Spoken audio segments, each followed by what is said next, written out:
Okay, well, welcome to the Integral Stage. And we are here again with Mark Forman and David Long.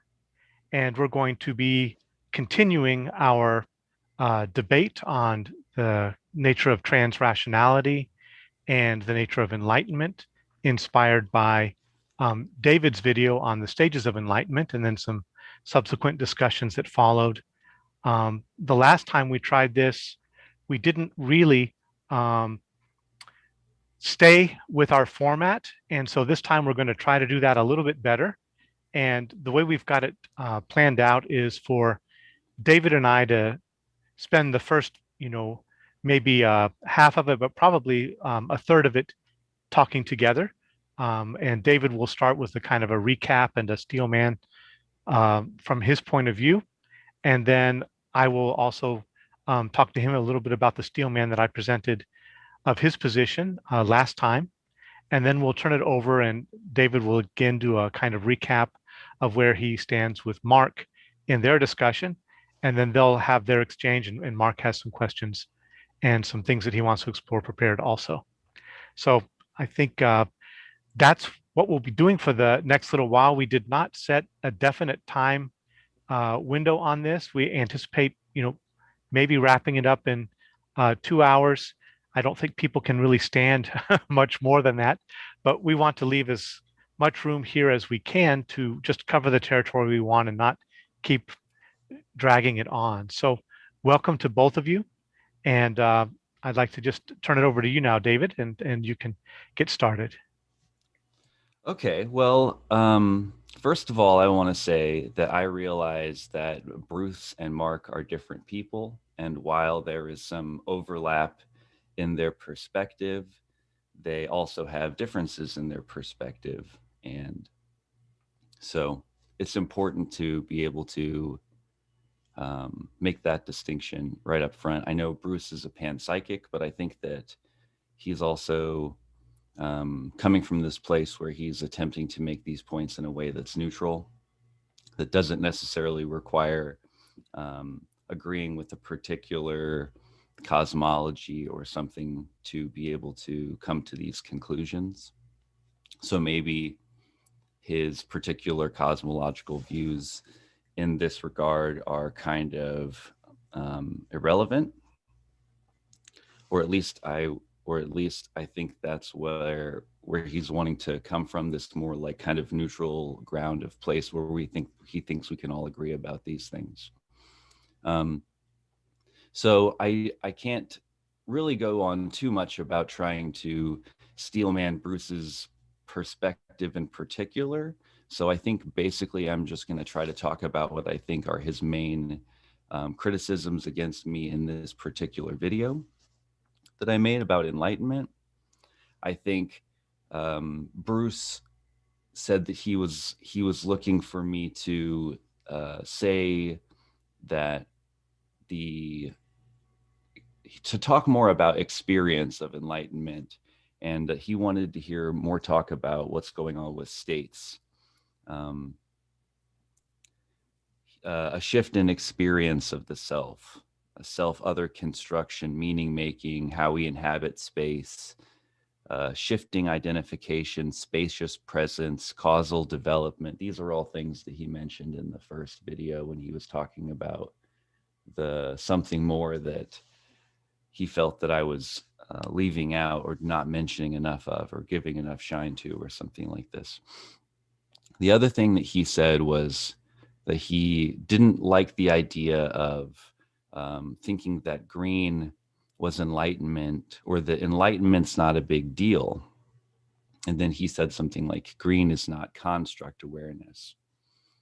And first, he also said something about how we should have sort of higher ambitions for what we think that enlightenment should be, as to give some people something of highest value to strive for, something like this, like maybe that we shouldn't be downplaying enlightenment, but that we should maybe come up with a better version of enlightenment or something like this, as a way to give people more aspirational things, not like so that way they wouldn't give up on their path or give up on their spirituality, but refine it and make it better. And I think that's a very valid argument. It's a very important uh, thing to consider in this conversation for sure.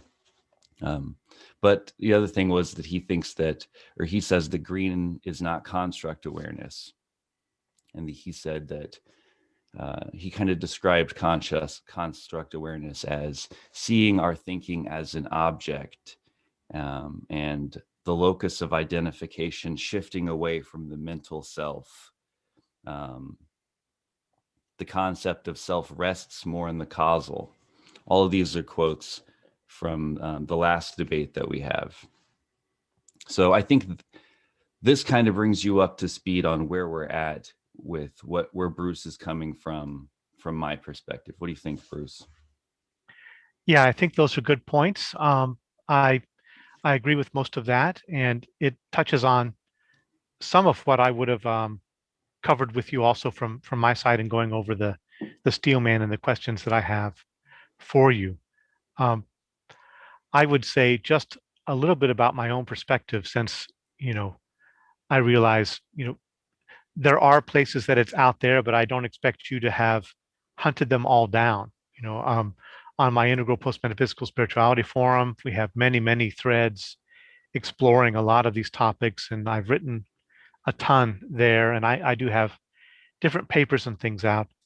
But I would say, generally where I orient towards these things is, from a post metaphysical perspective, um, one that does not see something like enlightenment um, as some pre-given absolute realm that we arrive at in some way.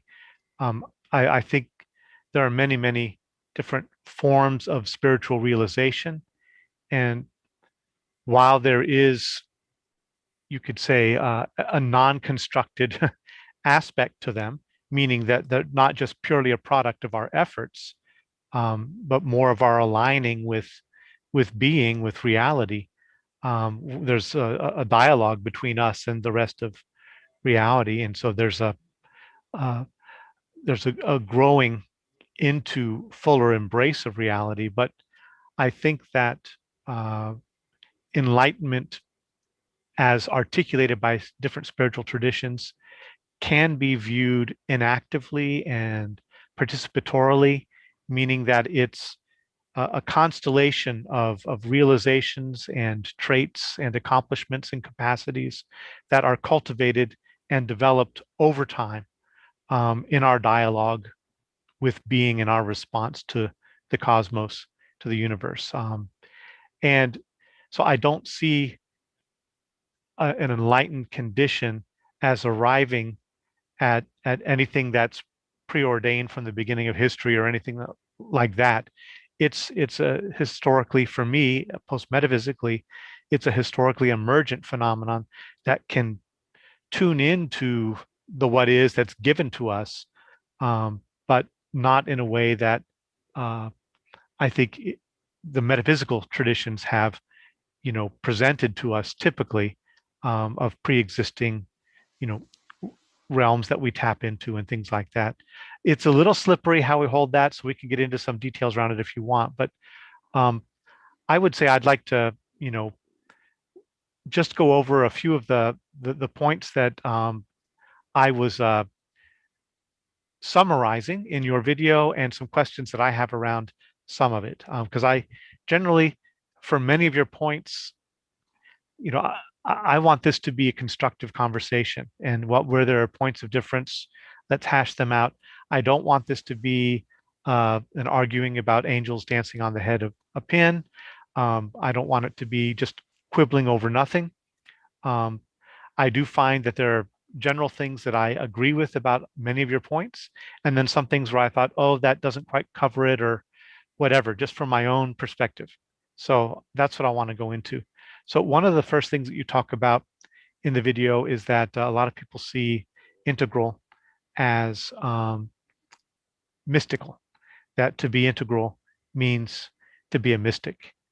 And from my point of view, um, that would be the perspective of someone who is not really that familiar with integral as it currently stands.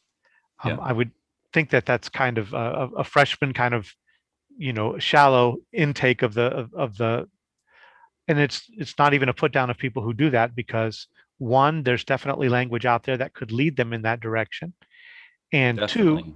it's normal to have a shallower take on the thing until you And get. being an integral freshman is pretty impressive, right? Yeah, it is, right? Not that's not a put down. No, Exactly. Right. So, you know, that is, I don't think it's a big deal in terms of among people who I would regard as committed, practicing serious integralists. They don't really have that impression, but it's been an evolution in integral thought itself, because initially Wilbur introduced the pre-trans fallacy in order to differentiate non-differentiated, or undifferentiated uh, fusion states of, say, an infant from higher mystical states, where there is a oneness, but it's not just this non-differentiated fusion without any access to ego or any of our other developed capacities. So he made that distinction, but one way he solved it was by putting the mystical states as stages on top of the self line. And so it really did look like we grew from postmodern into uh, the earliest mystical state of the psychic nature mystic, right? And so that was an earlier kind of progression that was there. Later, he moved it off to the side with the Wilbur-Combs lattice and recognized that we could have access to these different state experiences all along, and they get interpreted differently, and they can be cultivated in different ways at the different stages. mm-hmm. With somebody like Terry O'Fallon, that comes back in a little bit, at least in the higher stages, especially where it's not that you just grow straight up to being a mystic, but when you do get to the third and fourth tiers in Terry O'Fallon's account, the very structure of the self is beginning to incorporate some of the state qualities that are accessible earlier through mystical realization and things like that, through mystical practice, but now as part of the emerging structure of the self and the way one's way of being in the world. So it's ultimately, the transpersonal kinds of stages. Uh, but anyway, that's beyond integral, and it doesn't mean being integral is being a mystic necessarily. You can develop integral stage cognition and be very good at you know early and later construct awareness and developing vision logic capacities and beginning to perceive systems within systems and things like that. And that doesn't necessarily involve you in a radical interior um, transformation into the mystical domains, or necessarily involve you in any kind of spiritual commitment. In my view, there might be some growing um, expanse of care and concern, but even then, we can't really say that we grow into goodness. There's just the potential for that at an integral stage cognition. I don't think it's necessary that moral development is going to follow exactly along, but it can. So that's what I would say about that, is that I agree with you that the integral stage is not mystical stage, and the only part I'm quibbling about is that I don't think that's definitely anything strongly or even suggested by current integral developmental theorists or Wilbur himself. I think when he does talk about the mystical stuff, he's going into his mystical teacher mode, and he's talking about spiritual realizations that are possible. If you're an integral person who's practicing spiritual things, then you can have those experiences and so on. But I don't think there's an identification that it has to be that. Um, so I don't know if it's that important of a point. I just wanted to make that one. Um, the next thing, Are you gonna go through and read me all your points, or do you want me to respond to any of that, or um, do you want to we go could through do the it. points first? I was thinking do that, yeah, because Okay. they may not all stand out as ones that you have anything much to say about. Okay. And maybe there's some overlap or something. Okay, go ahead. Yeah. Okay. I just And don't want to pile up a bunch of stuff and then be like, you know, I can't deal with all of that, right? So right, right. yeah. Okay. Yeah. So related to this, and you mentioned this in your intro there when you mentioned that, and this is, I'm directly quoting, green is enlightened. You know what's better than enlightened? Integrally informed. If you're integrally informed, I'll assume you're enlightened, and you're better than enlightened. And so, yeah, I kind of disagreed with that on two counts. Um, One, integrally informed just means someone at any stage of development who's learned something about the integral model. And so definitely that's not enlightened. But two, if we regard integral equals mystic as a problem, I think similarly we could say that integral equals enlightened is problematic. Of course, it depends how you define enlightened and what that involves. But in the sense of a spiritual awakening, as it's held by multiple spiritual traditions, generally integral stage development is not that either. It doesn't necessarily involve all of those spiritual components. And I understood that you identified, enlightenment pretty much with the um, the recognition, the realization of you know, of the unity and the interconnectedness of reality, especially as demonstrated um, objectively by science, and that if you grok that and then try to live from that, that's enlightened. Um, from that definition, I can see, why you can say integral is potentially enlightened in the sense of uh, generally that kind of cognition is available for integral people to have. I don't think the integral stage is identified by contents of thoughts, but by more by modes and processes of thinking. Um, but I do see how you could get there. For me, enlightenment is a bigger thing than that, um, and so it might help if I kind of describe a little bit how I hold enlightenment. But I'll stop right there to see if you have any questions about the first two things I brought up. Um, well, I mean, there's things to get into, but I'll let you keep going. I follow what you're saying, if that's what you mean. Mhm. Yeah, yeah, okay, all right, yeah. I would say, for enlightenment, first off, I'm wary of using a singular word to cover spiritual realization across multiple traditions. I don't think it really works. Um, we can do it. I'm okay with it. Um, but in my in my different writings and research in this area, I've often talked about how even the theological terms and things, I find it problematic the way that Wilber kind of conflates God, Allah, Brahman, Nirvana. I don't think that really works. They're not the same thing within the informational ecologies of the different world space, religious world spaces. They're not the same thing. So in my work, I've talked about how we can look for homeomorphic equivalencies, where this concept serves a similar kind of function in its niche as that other concept serves in this niche, but they're not identical. They just have kind of similar form functions within What did that you say that was again? Homeomorphic contingencies or something? What was it? homeomorphic equivalence. Equivalent. Homeomorphic equivalence. Dropping those terms. Yeah, that's from Raimon Panikar. He's a big leader in interfaith dialogue. So that's when you have different practices that might, or different symbol sets that are from different traditions or different things, but they serve a similar position Yes, or similar goal.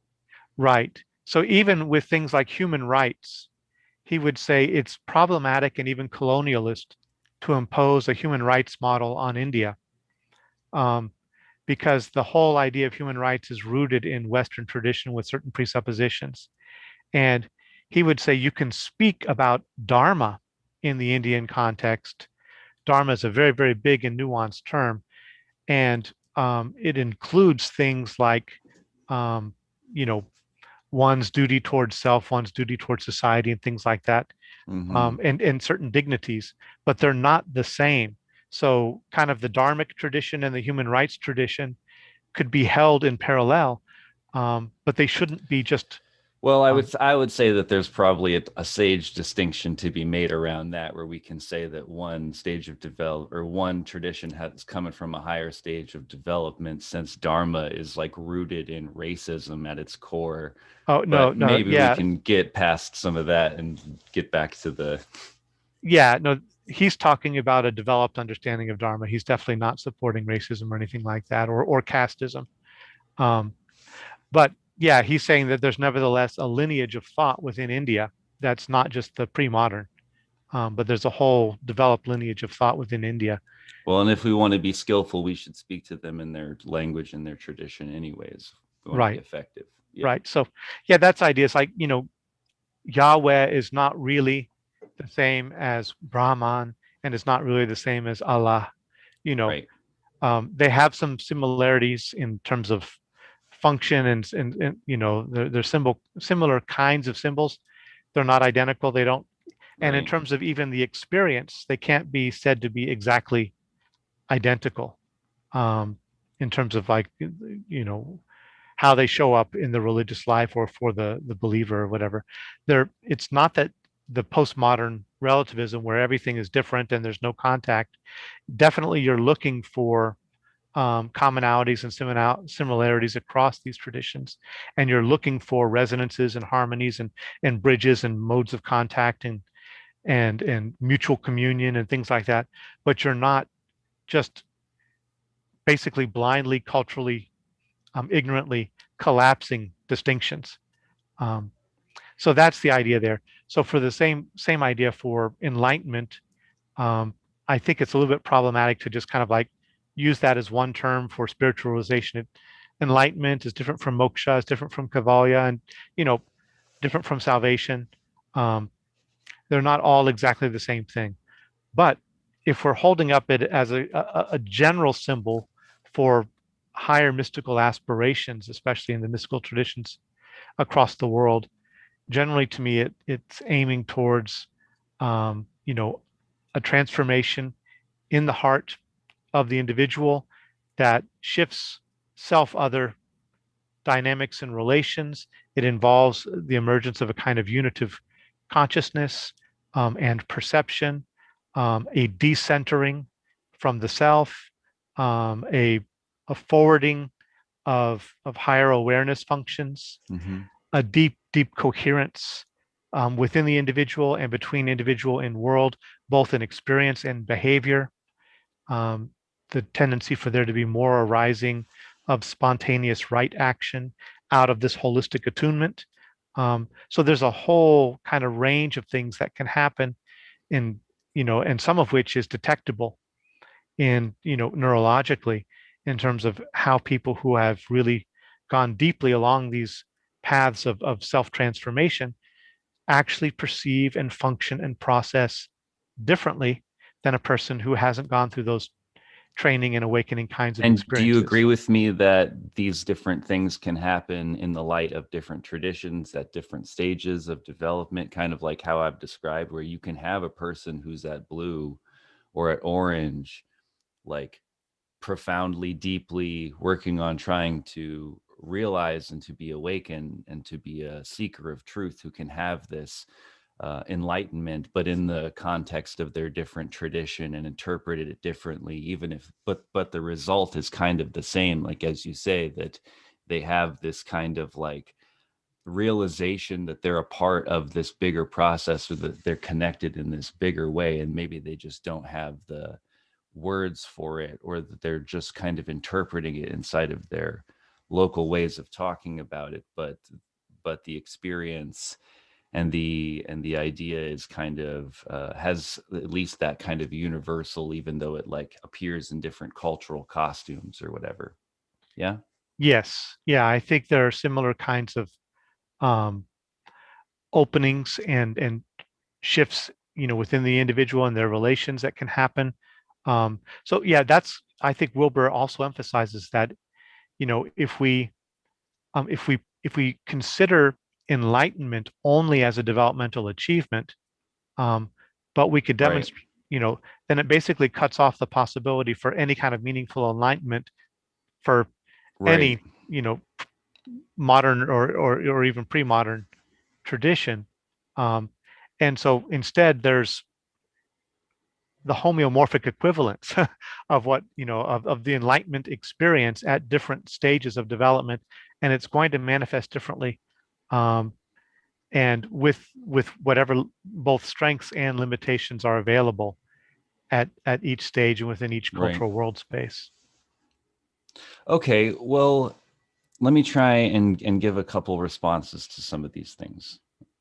Um, so first of all, like one thing that I think is a potential problem when I hear both of you guys talk about transrational and construct awareness is I feel like we're confusing lines, right? So it's like, um, I feel like it's like a type of, and this just touches on what we were just talking about, how you can have these sort of like great state realizers, people like who are at Blue, who are monks or something like this, who might translate their experience in a very simple kind of way, but they're masters of transcending the chattering mind and um, shifting their locus of identification away from the mental constructs and stuff like this. But they're not construct aware. That's a that state is not the same thing as construct awareness. Just like um, transrational is not the same thing as like transcending your chattering mind, because the chattering mind is not rational. That's just mental activity. I wish that more people's mental activity was actually rational. But when we're talking about transrational, we're referencing stages of development and ideas, levels like this is the construct awareness line versus the personal awareness line, right? Their ego development line. They complement each other, but we can also point to like real examples of people who are better in one line than in the other line. Like for example, I did some talks, some like analytical talks of the debates between Sam Harris and Jordan Peterson.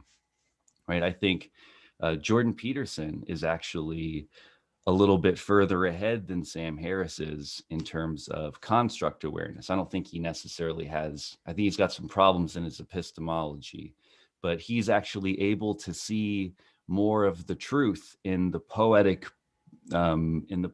symbolism and these different worldviews. He has much more of an ability to integrate the truth from multiple symbol sets without throwing the baby out with the bathwater, right?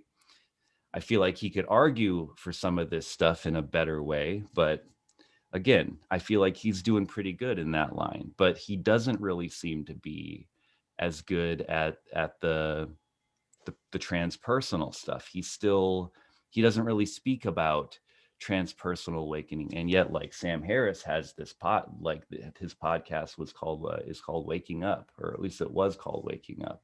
I think he changed it recently because he had a book called Waking Up as well at the time. But he's constantly talking about this non-dual perspective.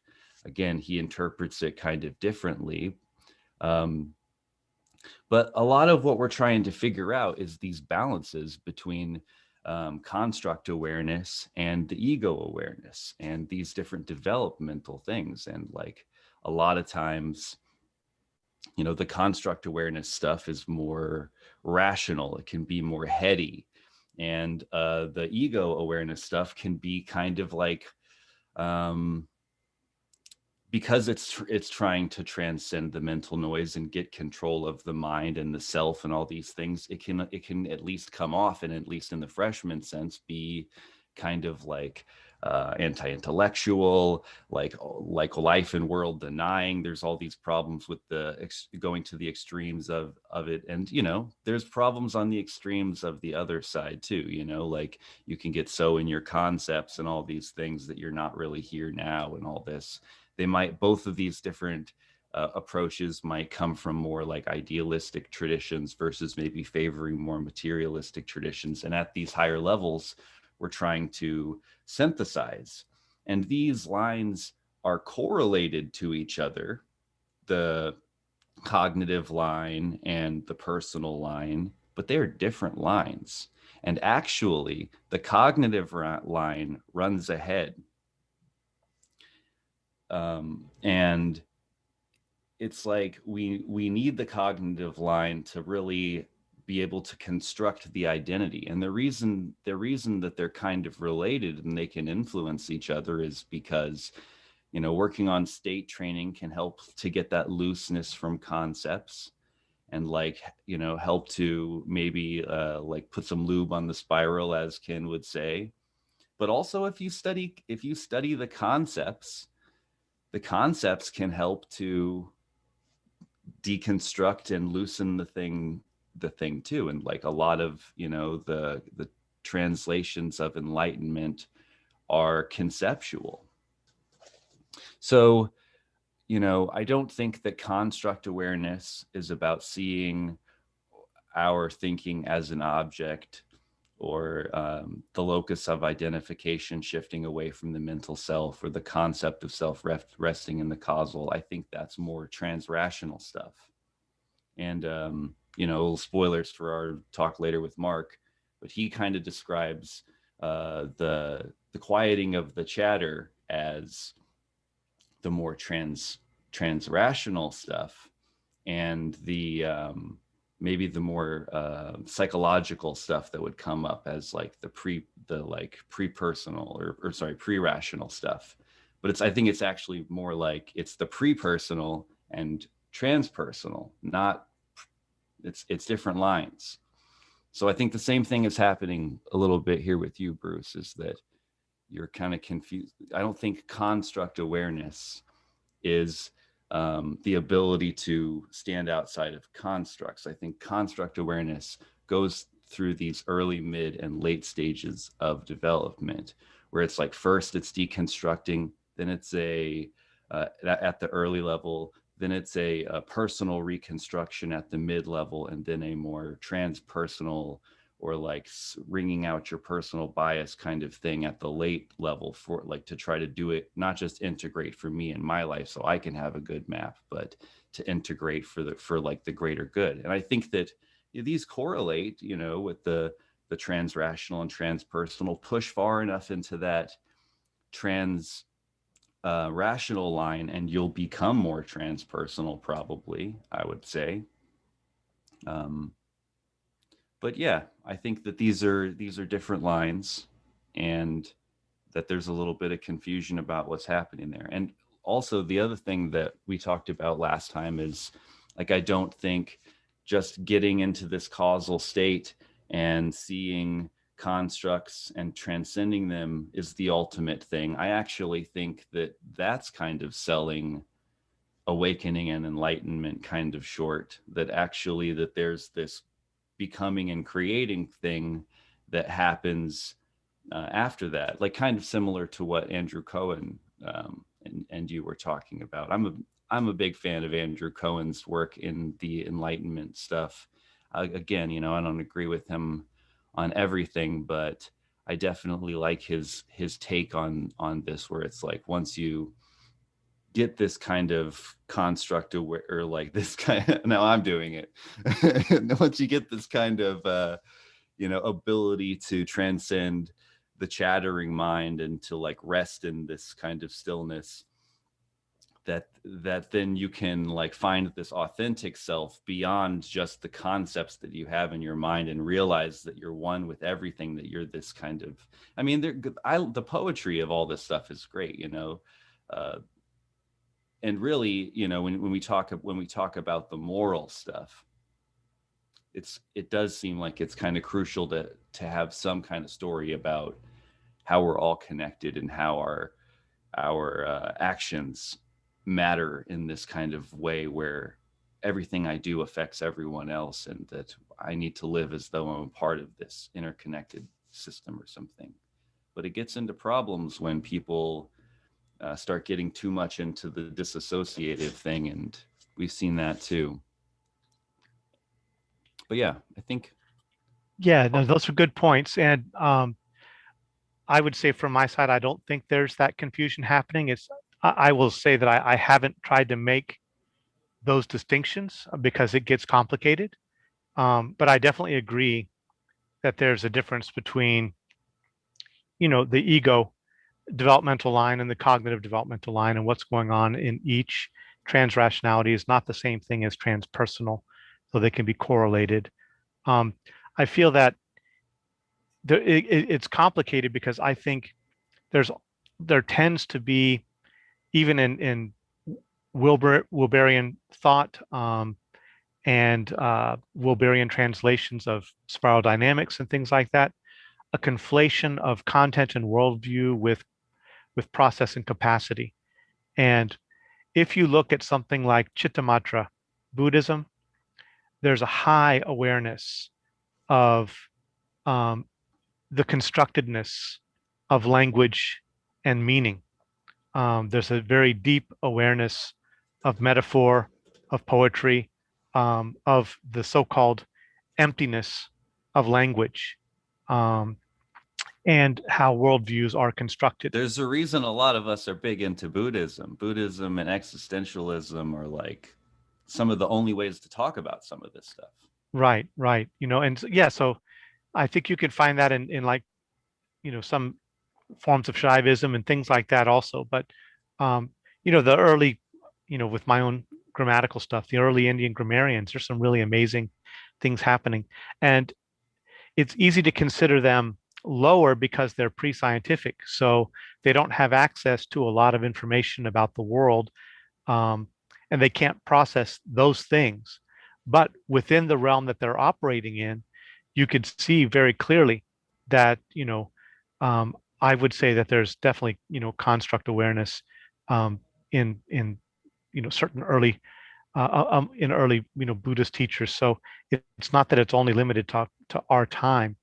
Um, the transpersonal, really, the construct aware phase in, um, the way that Suzanne Cook Greuter puts it, she defines it as a 5/6, where it's participating a bit in the level 5 before it, and participating a bit in the level 6 above it. Level 6 is the actual transpersonal realm.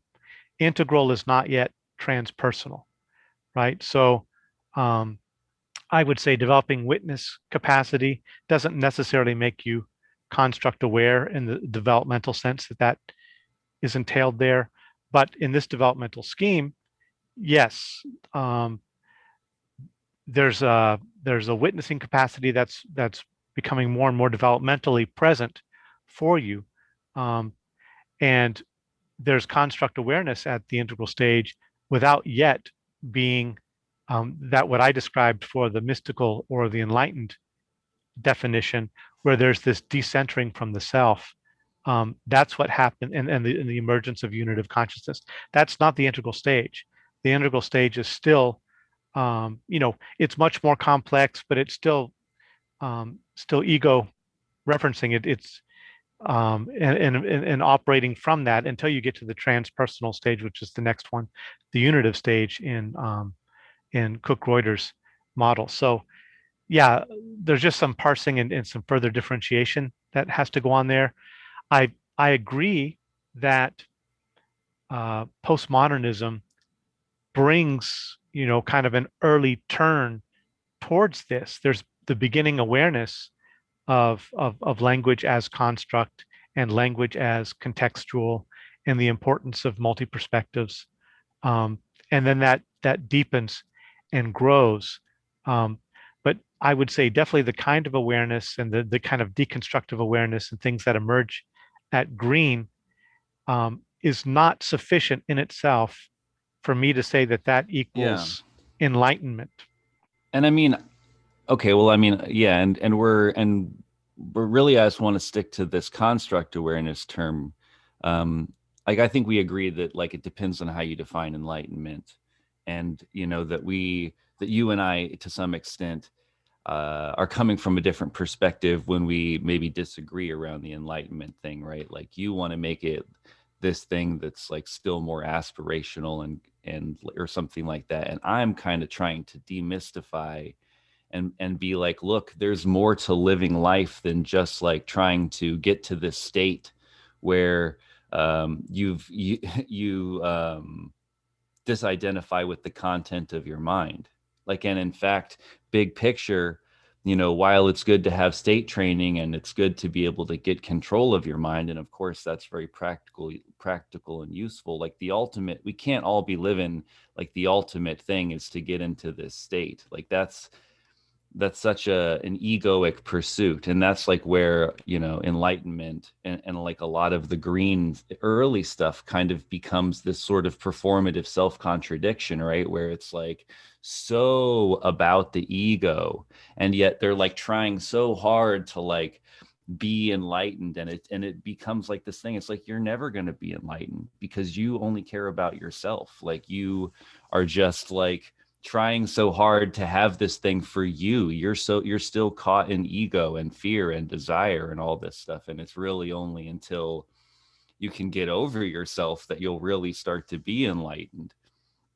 I guess this is why I like the different flavors from the different traditions too, is because you can kind of start to see where each tradition goes like way too far and is unhealthy, and maybe you can bring in some of the good stuff from the other traditions, right? Like Christianity is a lot more about service to others and this idea of the body of Christ and stuff like this, whereas Buddhism can be kind of escapist.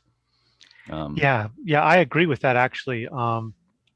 I don't think, enlightenment is a selfish thing. And I don't think disidentification from thought is an egoic or a dissociative thing. right, right. Um, I'm saying it's like when you make that the ultimate goal of life, right? Like I guess that's what I'm saying, that it's like we can achieve that goal and like still come back into the world and do more. Like oh, that's not definitely. that's not the end is what I'm saying. So it's like Oh, when I 100%. Yeah, I agree with that. And for me, um, yeah, I'm glad you brought that up because I remember when you brought that up against Mark earlier, and I was thinking, but yeah, but that's not it. I'm thinking, that's not the intent of, especially within an integral space, talking about, what we're after in terms of our own that's not the spiritual. non-dual enlightenment. That's not the coming back and into the world and engaging in the relative. Yeah, that's not the integral. That's green, right? Exactly. Yeah. Yeah. That's not what we're after. And I think Sufism and different traditions in terms Mark of like seems like he doesn't maybe agree with that. yeah, well, that'll be good. But yeah, I'm saying that in order to only, if you're only pursuing your own self-awakening, which is actually even within Buddhism, that's only Hinayana, pejoratively named Hinayana aim. Small And ferry boat. yeah, and that it's got to open up into um, basically, love and compassion and service of other beings. And, but if you look at it from, say, the psychosynthesis point of view, where they talk about the role of disidentification, um, disidentifying from something is actually what makes it more available to you. Um, it's not a state of dissociation. Um, it's only actually when you've disidentified with it that you're actually able to be more intimate with it because you're not Right. locked in it. That's that Um, subject becomes object thing. yeah. So there's actually much more spaciousness around what can be present in and as and through you um, than if you are just locked in that particular identification. So it's not a grasping, you know, um, onto a an ego attainment or a flight from the world as I understand it. So when Uh, we're talking about construct awareness, we're not talking about the state of witnessing.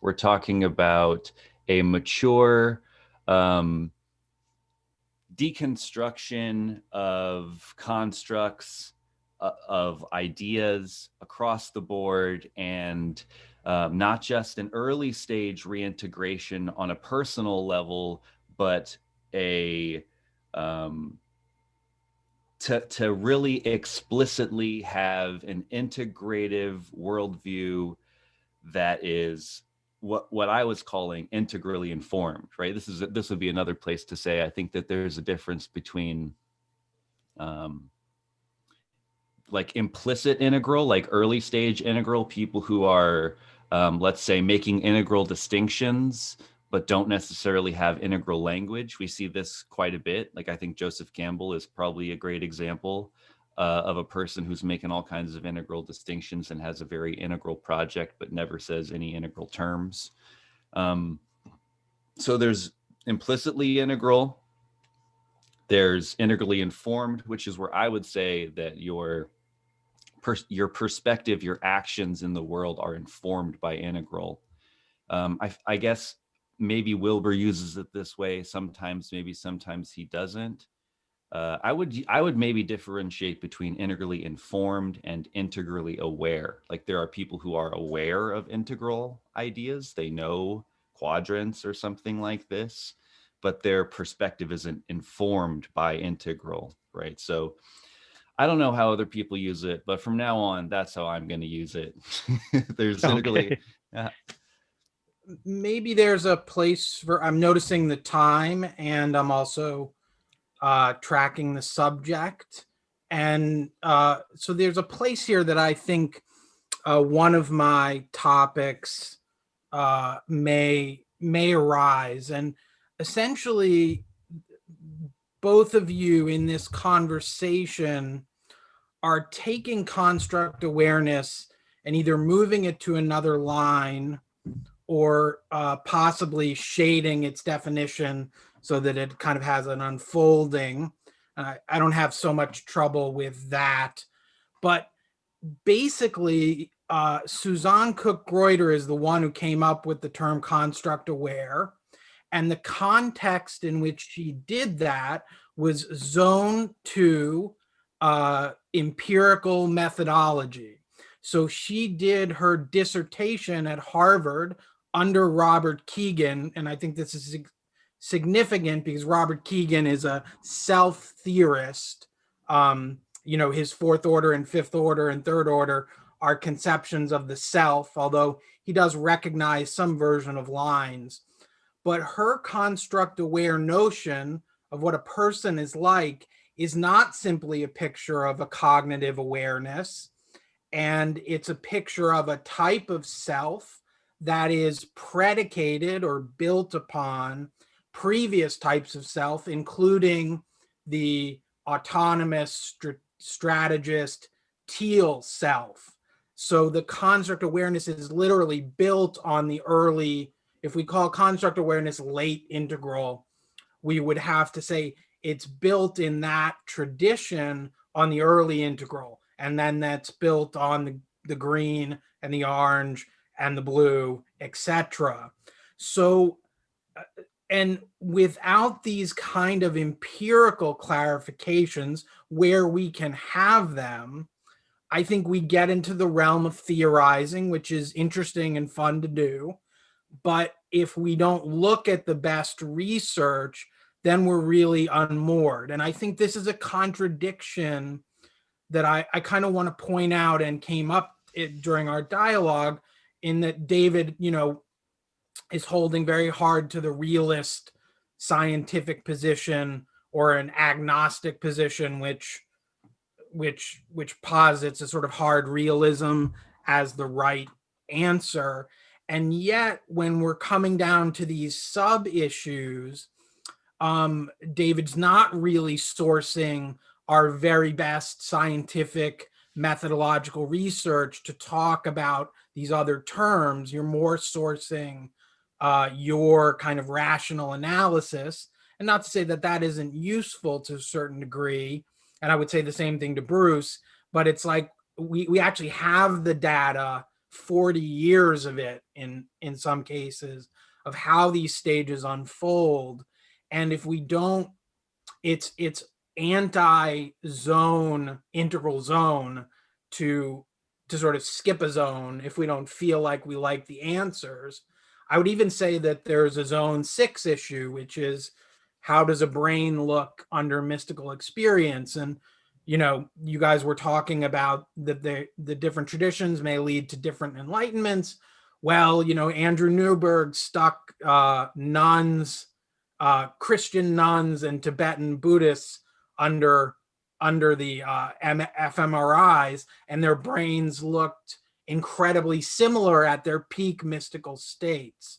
So what does that tell us? But it's really like to kind of dial the conversation back into where do we have some of this scientific evidence, and how do we theorize about that? We can take up the mystical part at a different point, but I do really want to hammer home the point for the audience that construct aware is a well-established stage, and Terry O'Fallon has done her own work and found the exact same progression, and then sort of found some more progressions. And it's interesting to note, maybe one more point and then I'll pause. The stage in Terry O'Fallon's work after the construct aware is called the transpersonal, and that stage is actually an active in the world stage. So the construct aware has a more disidentified perspective and sees the I'm not overusing, sees the folly in attempting to name some of these deeper philosophical questions and pin them down. The transpersonal stage people then, like Bruce was saying, come back in and they start to play with constructs as a method of service. So they, if maybe in David, in your language, they play with the symbol sets in order to facilitate the most growthful system that they can facilitate in whatever their expertise is. But we have a sense of this again from the research. It's not just theoretical that you will come back to the world. The only thing I would say is there are other iterations, and there seems to be a kind of movement where certain stages are a little farther, more transcendent, certain stages are more imminent. And there seems to be a little bit of emotion. Spiral dynamics has a similar idea in terms of communal and agentic, and this is an interesting issue to try to discuss. But anyway, let me pause there because that was one of the key points I wanted to bring up, and I'll throw that out to either of you for response. Okay, yeah, I'd like to just say one thing, and then I'll pull to the background for basically for you and David to kind of continue on. I just wanted to get to one last thing I wanted for wrapping up that relates to what you were talking about. And yeah, for me also, I agree that construct aware is a specific stage that, she lays out. For me, there are precursors of insights at green that it builds on, but it's not. Yeah, I've argued before in the last video that green is not construct aware. It's just that there are some seeds there in terms of the beginning recognition, through Kantian, um, Kant's Copernican turn, and the whole thing that kind of flowed from that. Well, But if you well, look at this map here, in terms of the Lovinger like Cook-Reuter line, it looks like people, according to her map, you're not construct aware until you're at indigo.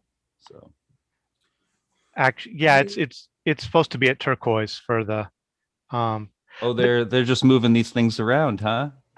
no, there's not. They're pretty well, I think, established. I wanted to just say one thing that relates to what we were talking about.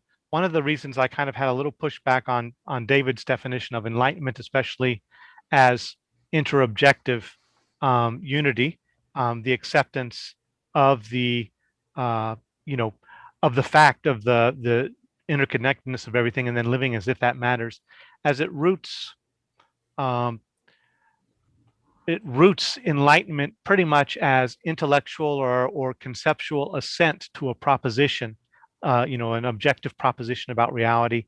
And my sense is that so much more is involved in what's called enlightenment than there is a conceptual element, but it's that falls far short of what we're, I think, trying to look at it. It's not just assent to a conceptual proposition and then living as if that's true.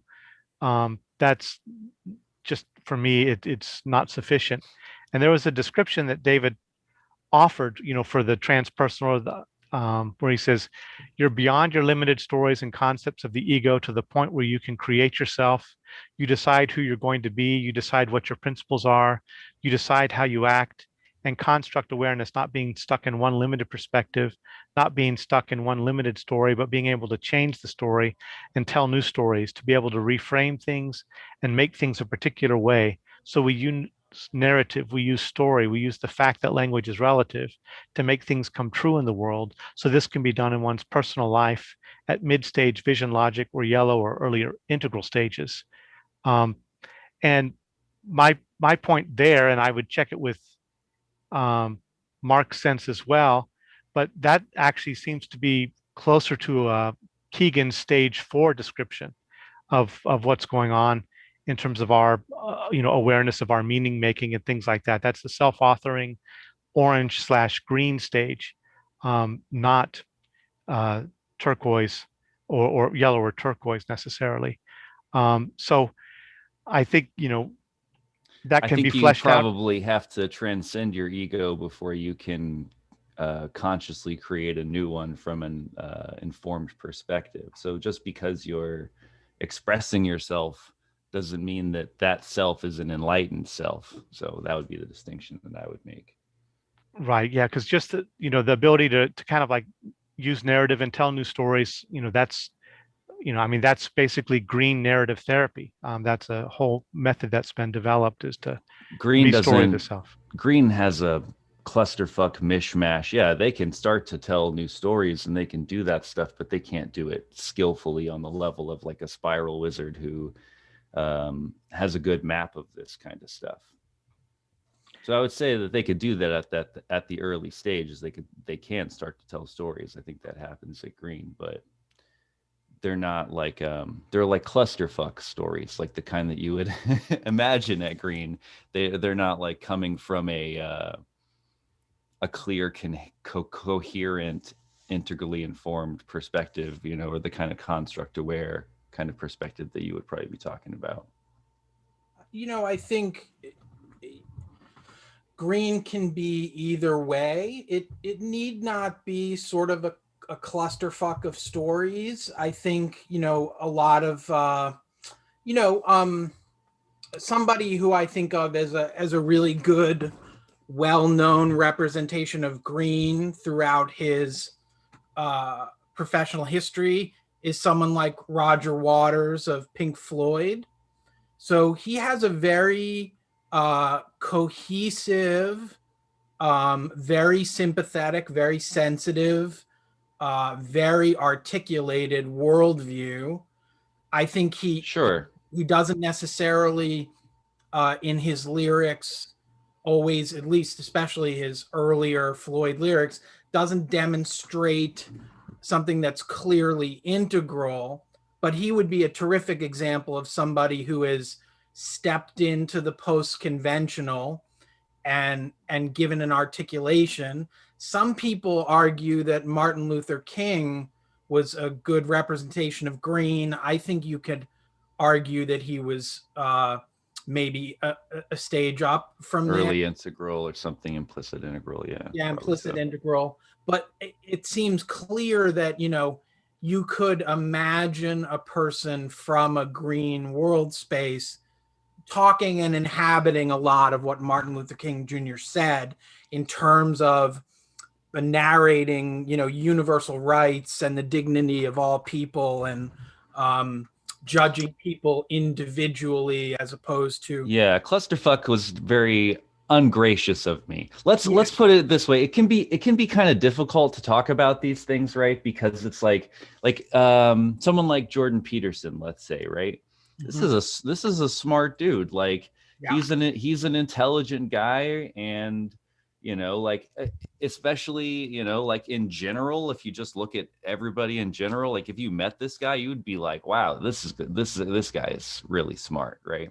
But then in terms of like the standards that we would have or that I would have for a person at like an integral stage or an integrally informed stage, he falls way short of the mark. Like, so I mean, like I'll be critical of him from this perspective, like he falls way short, you know what I mean? But I mean, of course, in the context of everything, like this dude is super smart. So I mean, like, when I'm talking shit about Green in this context, it's like they're coming from some like limited clusterfuck thing. But like, yeah, I mean, of course there are Green practitioners and speakers and writers and storytellers who are doing powerful and important work. And it's, I'm overstating. Well, I think what's important here, and this is another sort of hunch and sort of that I pulled out of our first dialogue, is that we can have very different conversations depending on, let's just call it, the focus of our cosmic address. So if a person is primarily concerned, and an integral person, with manifesting the integral stage as the next social stage that we're going to see coming on the scene, and that's the focus, that may be a sort of lower left, lower right focus, and then a teal focus. And so our cosmic address conversation is asking the question, what does society and what do people need to do interpersonally and interobjectively to manifest the teal society?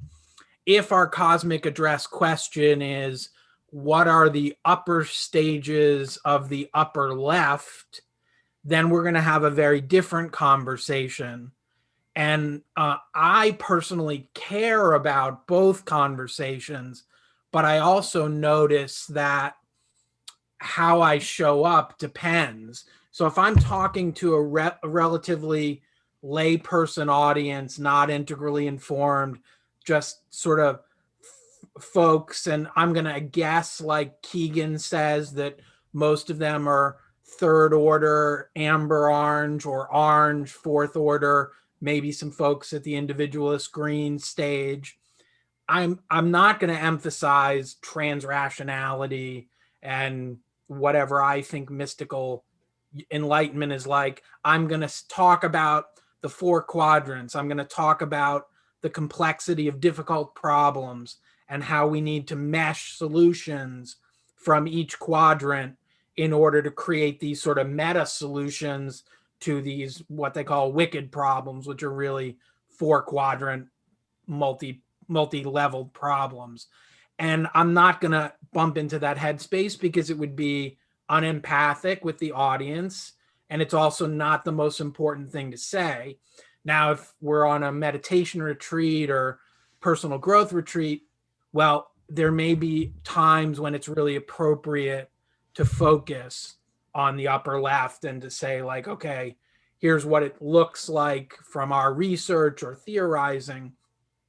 And I think we were doing a little of that last conversation. I was sort of hearing from you, like, let's manifest the integral society. You're talking a lot about, doing for other people and service and care and interobjective sort of fit and things like that. And I think that's like a totally obvious, it may be the more important of the two subjects if you're just talking about reaching the most people and maybe calming the planet down because society is in so much turmoil. However, that other conversation about enlightenment dials other people in, and for them it's important. I would agree with Bruce that I think it starts out in lots of egoic ways. I think the practice is intended to be a little self-transcending. So, in other words, however much you try to grasp with your ego, if you keep doing the practice of basically sitting on your butt, nothing's happening, so to speak, things happen in your relationship to your ego. But yeah, that's a smaller group of people. It's always going to be a smaller group of people. Um, and that may be okay, but it also may be kind of like you were saying before, David, it may be very important to some folks. And I feel like we were sort of dialoguing with those two things in mind without necessarily differentiating. And I think if we had, at least on the how to manifest an integral society, I think I would be much closer to what you are talking about. And I would probably emphasize things that sounded more like the things that you really think are important, like the ability to balance masculine and feminine is a huge growth step in integral development, and that's in some ways like a it's the balance of opposites is really the nature of the integral stage itself. You just have lots of pairs that you're able to navigate in balance, and that's where I think like poetry and metaphor and all that kind of stuff really Yeah. plays a role because it helps balance you out. And I Again, think there's like a peace in the struggle type of thing too, right? It's like yep, where we want to be able to maintain that kind of like, I'm happy to be here. I'm grateful to be alive. Like, I'm glad to be in this at all. Like, and yep, then also be, it's like, yeah, but I'm really engaged. I'm really here. Like, and I'm really going to get active and I'm really going to try to make a difference. Right. So it's like when I think about being at these highest stages of development and like what our spiritual practice is at this higher stage, like we're not just transcending our ego because it feels so good. We're transcending our ego because there's a lot to do and the world needs us, and there's like a type of responsibility that goes along with this, like being up at this higher stage, being up here, having this kind of view, having all these maps in our hands. I feel like part of the spiritual practice is to be responsible with that shit and to do something good with it, not just to feel good. yeah, I would say I would say to piggyback that the people at the integral stage, and this isn't going to sound new from, if one listens to Ken part of the time, because Ken does this too, but people at the integral stage are absolutely the leading edge of the leaders in our culture, whether they be in business or whether they be in artistic pursuits, all across the board. The whatever we want to call it, the teal, the yellow, the strategist, these are the people who societal responsibility is most put upon, and they probably have the greatest responsibility to be engaged in the complexity of the world, one might call it, and as much as they can, because if they're, it's sort of like, they're the ones who are going to be in charge and going to be able to bring the right tools to try to solve these complex global problems, like something like global warming. If you're not at yellow or teal, you might be able to figure out, one process that helps, one technology. But if you're going to put the whole system together, you really do need the balance of integral thinking. So, we're in that way, it's like praying for no offense, David, but like praying maybe pre-rationally for more integral people to both show up on the scene and then also to rise to places where they can help organize the global response to particularly that problem. But the Yeah. pandemic is also a teal level problem. If you can't see the system of healthcare and travel and migration and disease and infectiousness and all these concepts, if you can't put them together, how are you going to put together a plan? And that may be why we haven't seen a very good comprehensive response from almost any country is because we don't have the integral leadership in place. Yeah. So I guess I would just say, as my citizen self, I'm very much on Team Integral, and I try to make all the decisions that I can that I think will push forward an integral worldview. And the spiritual stuff is off to the side to a certain extent when I'm in that mode. Yeah. Well, I'll tell you one of my big concerns, especially with the state of integral right now, even though it's been around for like 30 something years, we don't really have a good structure. We don't have good intro material. We don't have a good initiation process. We don't really have good leadership. There's no one steering this ship. It's like, it's kind of like on this, like, I guess maybe it's because of the Hegelian thing where it's like, these are just ideas, spirits moving through it's like, there's like kind of, in general, I would say a lack of structure and a lack of responsibility, a lack of leadership, all this kind of stuff. And so, there's a very problematic zeitgeist, let's say, in our community where there are a lot of freshman people and they do have a lot of magical beliefs. They do have a lot of these like green ideas projected onto what it is to be, at these higher stages.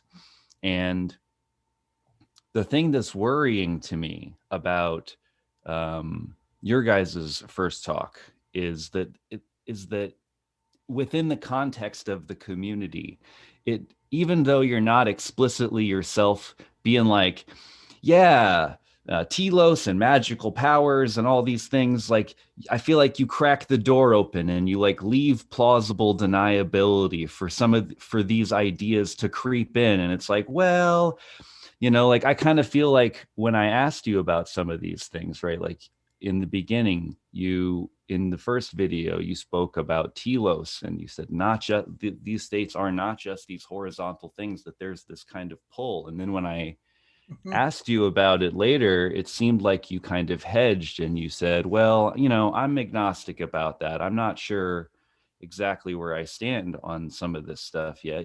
Sometimes in my more spiritual leanings, I do feel like there's some kind of ground of being, and sometimes, maybe not, which I mean is an honest kind of answer. But at the same time, I do feel like when you talk about some of your things, it does sound like you're kind of starting from this assumption that the emptiness is the ground of being, and you make these kind of prescriptive claims like this cosmology is true.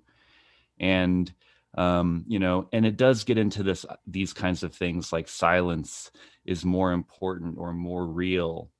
And when I kind of pushed you on that a little bit, you're like, well, it's kind of just how it feels. But it did seem like you were making a claim, but then it seemed like you shifted it and were like, well, no, that's just the feelings of people. That's not a claim. But you said things like silence and emptiness is more deep than elucidated concepts and things like this. And Yeah. the silence versus concepts, and like, I do think that silence versus concepts thing kind of does lean in towards more of the whole like rest and emptiness versus like conscious living and getting involved. And there's potentially a problem there. Like, if we're going to be, I mean, and like, just to kind of push this a little bit further, it seems like you kind of admitted that you don't really have a consistent or firm stance on some of these cosmological views. You think silence is more deep than concepts. And you also kind of said that maybe cosmology doesn't matter that much. So I would maybe suggest, again, going back to what we were saying before, like, it's not a huge insult to say that maybe a person doesn't have, like, let's say in this case, a coherent and like firm, well-established worldview. Hardly anybody does. But maybe if you don't have a clear and consistent and concise understanding of what's going on, and a clear, consistent worldview, maybe we shouldn't be making these claims and prescriptions up here at the top, like, this is what we should be focusing on. as if this and this and this is true, but then I don't really want to stand too firmly on that. Like, if you're not willing to stand firmly on this, then you probably also can't make these claims up here.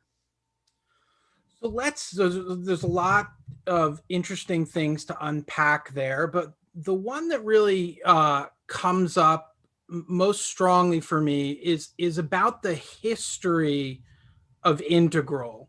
So to do just a little bit of like context and placement. So I became a graduate student at the Institute of Transpersonal Psychology, which was very Wilber friendly, in about 2000. And then in the next couple of years, I had a good amount of interaction with Integral Institute and the people around Ken and the people in the Bay Area.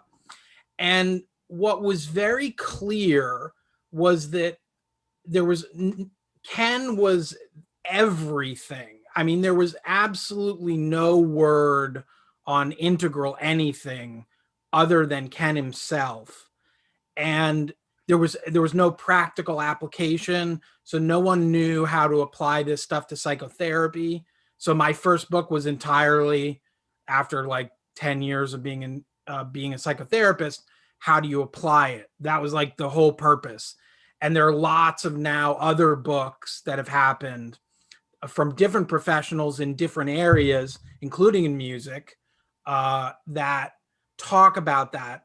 But what we saw was the problem of over centralization, that Ken was such a dominant figure, and that all these incredibly smart people, both the kids, the 20 somethings, but also, people like Robert Keegan, who was a part of II and stuff, couldn't handle how Ken centric it was. So when we created the first integral theory conferences, and these were 500-person events, 25 countries each time, four times, three where I organized it. We really focused on the diversification of integral viewpoints. So we invited in critics, we invited in other meta theorists, because we were trying to get people to grow individually. And now we talk about it for people who were there. A lot of us throw around the term called the integral diaspora, which basically means people all went in sort of their own directions and developed their own work. The upside is now that if you look around, there's really cool people doing really fascinating, in lots of ways, rigorous integral work. What was lost there is any kind of centralization. So if I were you coming in to integral when you did, or this period, I might actually be like, yeah, this place needs some centralization. We need people to take harder, clearer stances because we don't have a standard through line. And that might actually be the next phase where it re-centralizes, but you've got now some diversity within that. So it will never go back again to it's only what Ken says, and that's the total end of it. Right. Some of my agnosticism is because I am actually trying to make room for a diversity of people. Some people, I've met a lot of integral people, some of whom have, magical beliefs, a lot of which I disagree with personally. But am I going to throw the baby out with the bathwater by, challenging them on this, or am I going to let them hopefully outgrow it, in the places where it's appropriate? And my basic disposition is, except on a couple of issues, I'm more interested in letting people just grow, be a part of integral. The shit is going to fall, and we're going to see some of these things. And right now, like, one thing that's happening in integral is people are getting very interested in kind of what we might call post-green social issues. So integral was, even though Ken was post-green back in 95, there was a lot of green social justice warrior stuff, unquestioned, unchecked. And now a lot of people, you know, the standard people who were holding sort of that green view, now it's up in the air because of what's going on. And I did talk about that stuff. I did present. I know I presented on Post Green back in the 2000s in terms of like feminism and discussions of like racial politics and stuff. But you know, people were, they liked it, but that was about as far as you could go with it because they weren't ready and their interpersonal spaces weren't ready. Now everybody's here. Like now everybody's asking the questions. So there's a little bit of finesse sometimes in not going straight to the point. As for the spiritual stuff, I guess I would say, like, do I contradict myself? Well, I contradict myself. I'm vast. I contain multitudes. You know, a little bit. Like I can go places. I recognize that might not be satisfying. It's not satisfying to me. That's like a green answer. It's like an integralist can contain multitudes in a coherent and consistent kind of way with overarching standards. The only thing I would argue is that it's that there are states of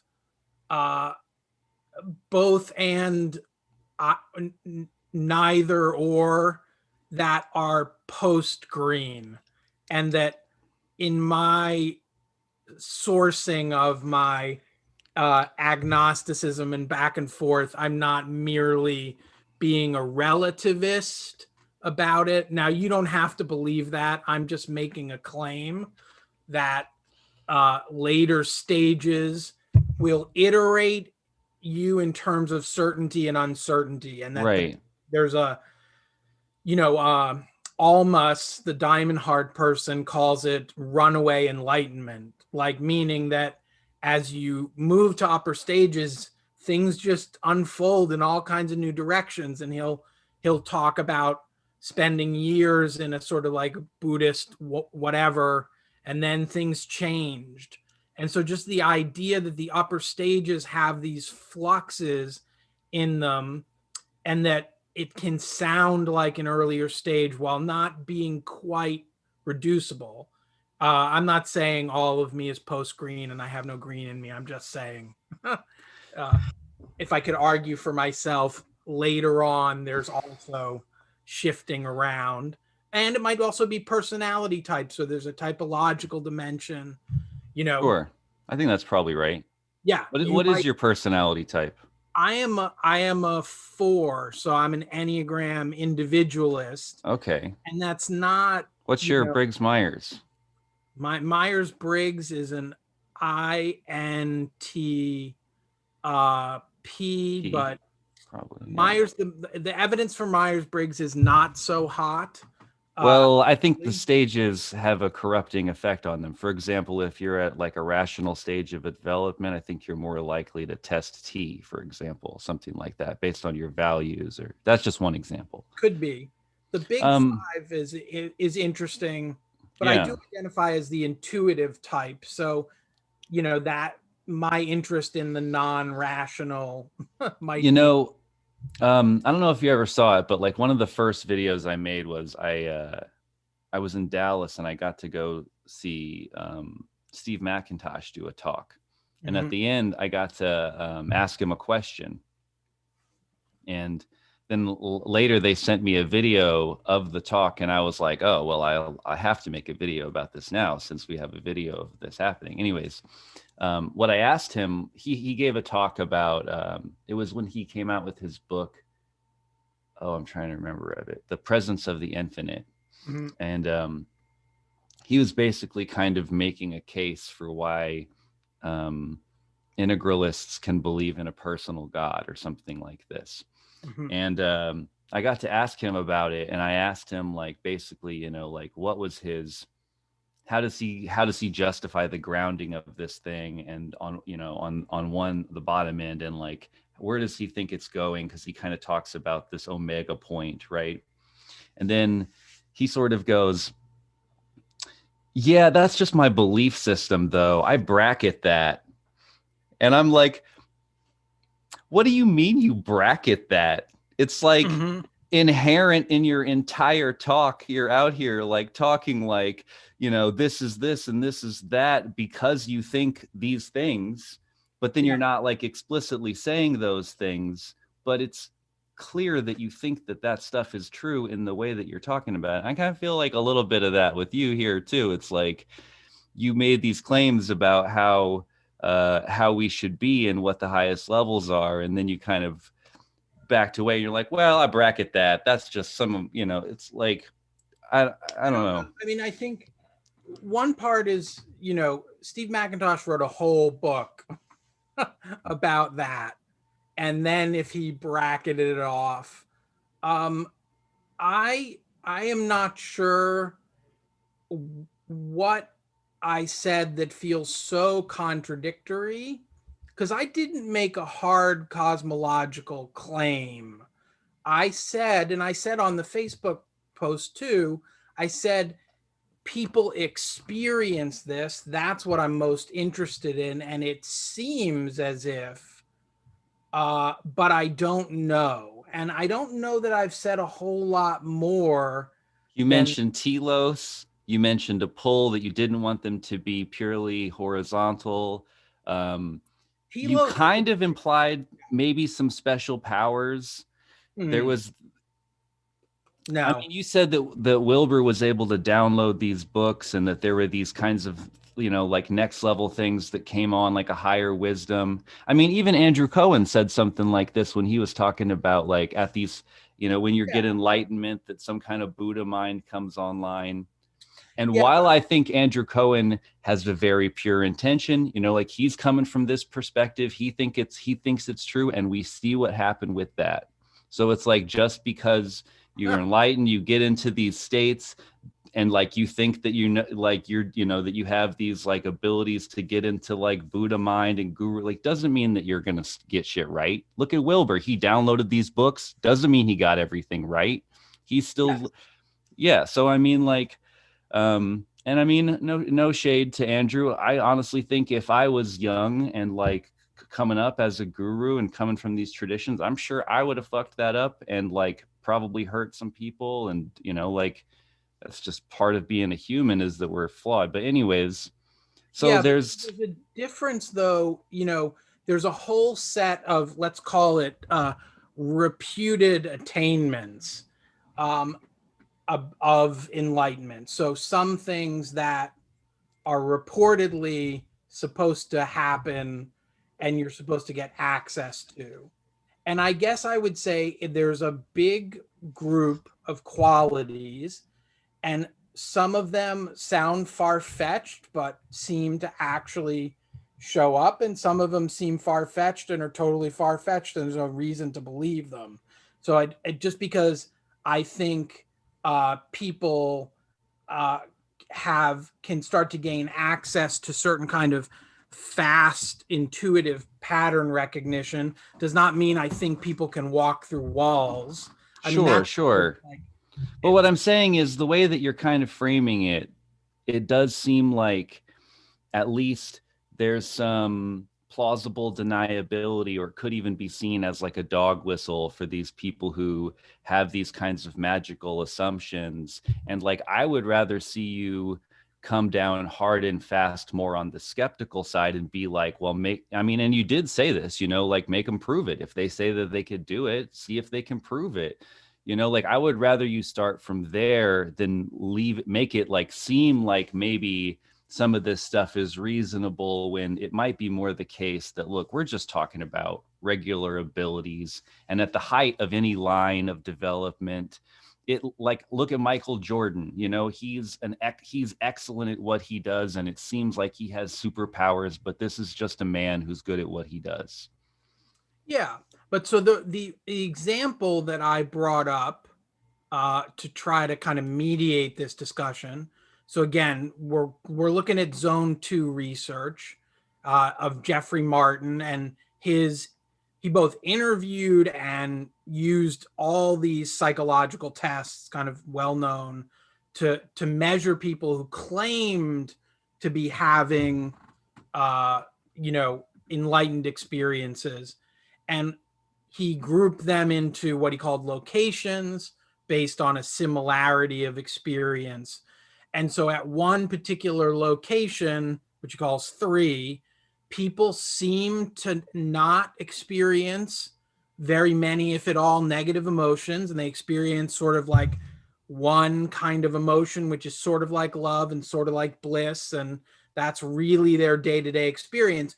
It sounds crazy to somebody who's never done spiritual practice or has never tasted that state or whatever, but it looks like it comes out in the evidence. How would we It decide? doesn't sound crazy to me, but it sounds like a thing that like is horizontal. Like you could get into that at blue, you could get into that at orange, you could get into that at green.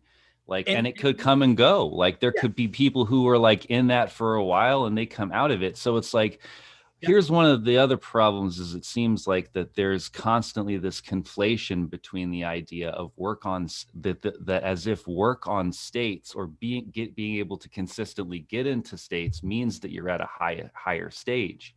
And there's like this kind of assumption that, oh, we tested monks, we tested these people, as if those tests and proving that those states are things that they exist then proves that they're in higher stages, and I don't think that it does. I would say as I tried to articulate the last time, and this is really, David, this is not me trying to make up an answer. This is me, you know, 15 years after learning about the Wilbur-Combs lattice, that I think it's a little more complicated than it's just horizontal. Doesn't mean that you have those states and you're at a higher stage, but I do believe that the higher your stage, the more likely you are to have those states. I And think that's right. I think that's right. I think that the yeah, cognitive development will, as you move through stages of it, like it will change your self identity line, which is the Lovinger Cook Greutinger line, right? But I do also think that some lines are necessary, but not sufficient for other yes, lines, right? So it's like yeah, it seems like the cognitive line is like one of the main ones that runs ahead. And this is also why we don't like talk about a person as being at a stage. We talk about their general altitude, right? So yes, it's like, to me, it's not that like you mentioned this idea of like you get a taste of like a higher state, which then can pull you. Like to me, it's like the reason that you have that peak experience, that higher state or something like that, is because you already have the higher ideas to be able to interpret it at that level. Maybe that's not where you're generally hanging out in terms of your normal altitude. Maybe it's like at the cutting edge of your highest potential. You have this amazing experience and I mean, like this is one of the other things that we need to talk about too, is like that it's not just that interpretation is something that happens on the back end of experience. yeah.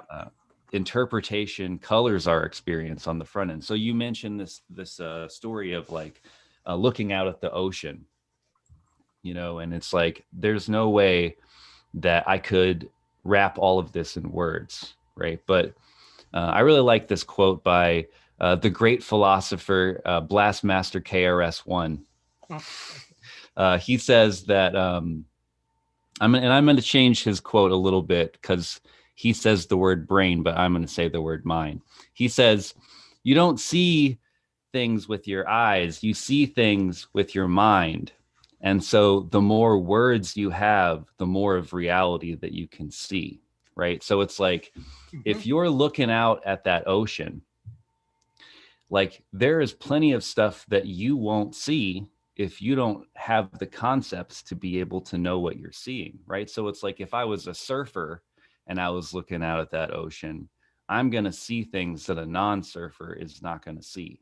I'm going to be like, that's this kind of a wave, that's that's a danger spot right over there, that's where people die, that's where sharks are, or like, so to the actual experience that you have in the first place is colored by the concepts that you have.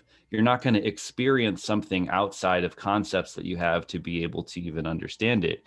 I mean, there might be that stuff out there, but you won't understand it because you don't have the concepts to understand it.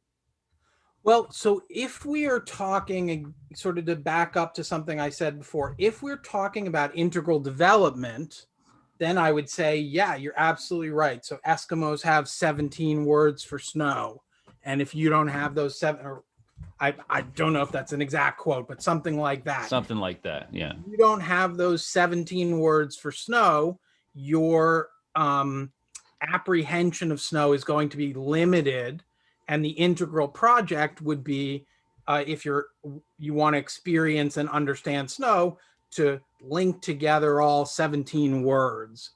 That is not the same developmental process for what we know about the post-integral stages, where and the construct aware description is very clear about this.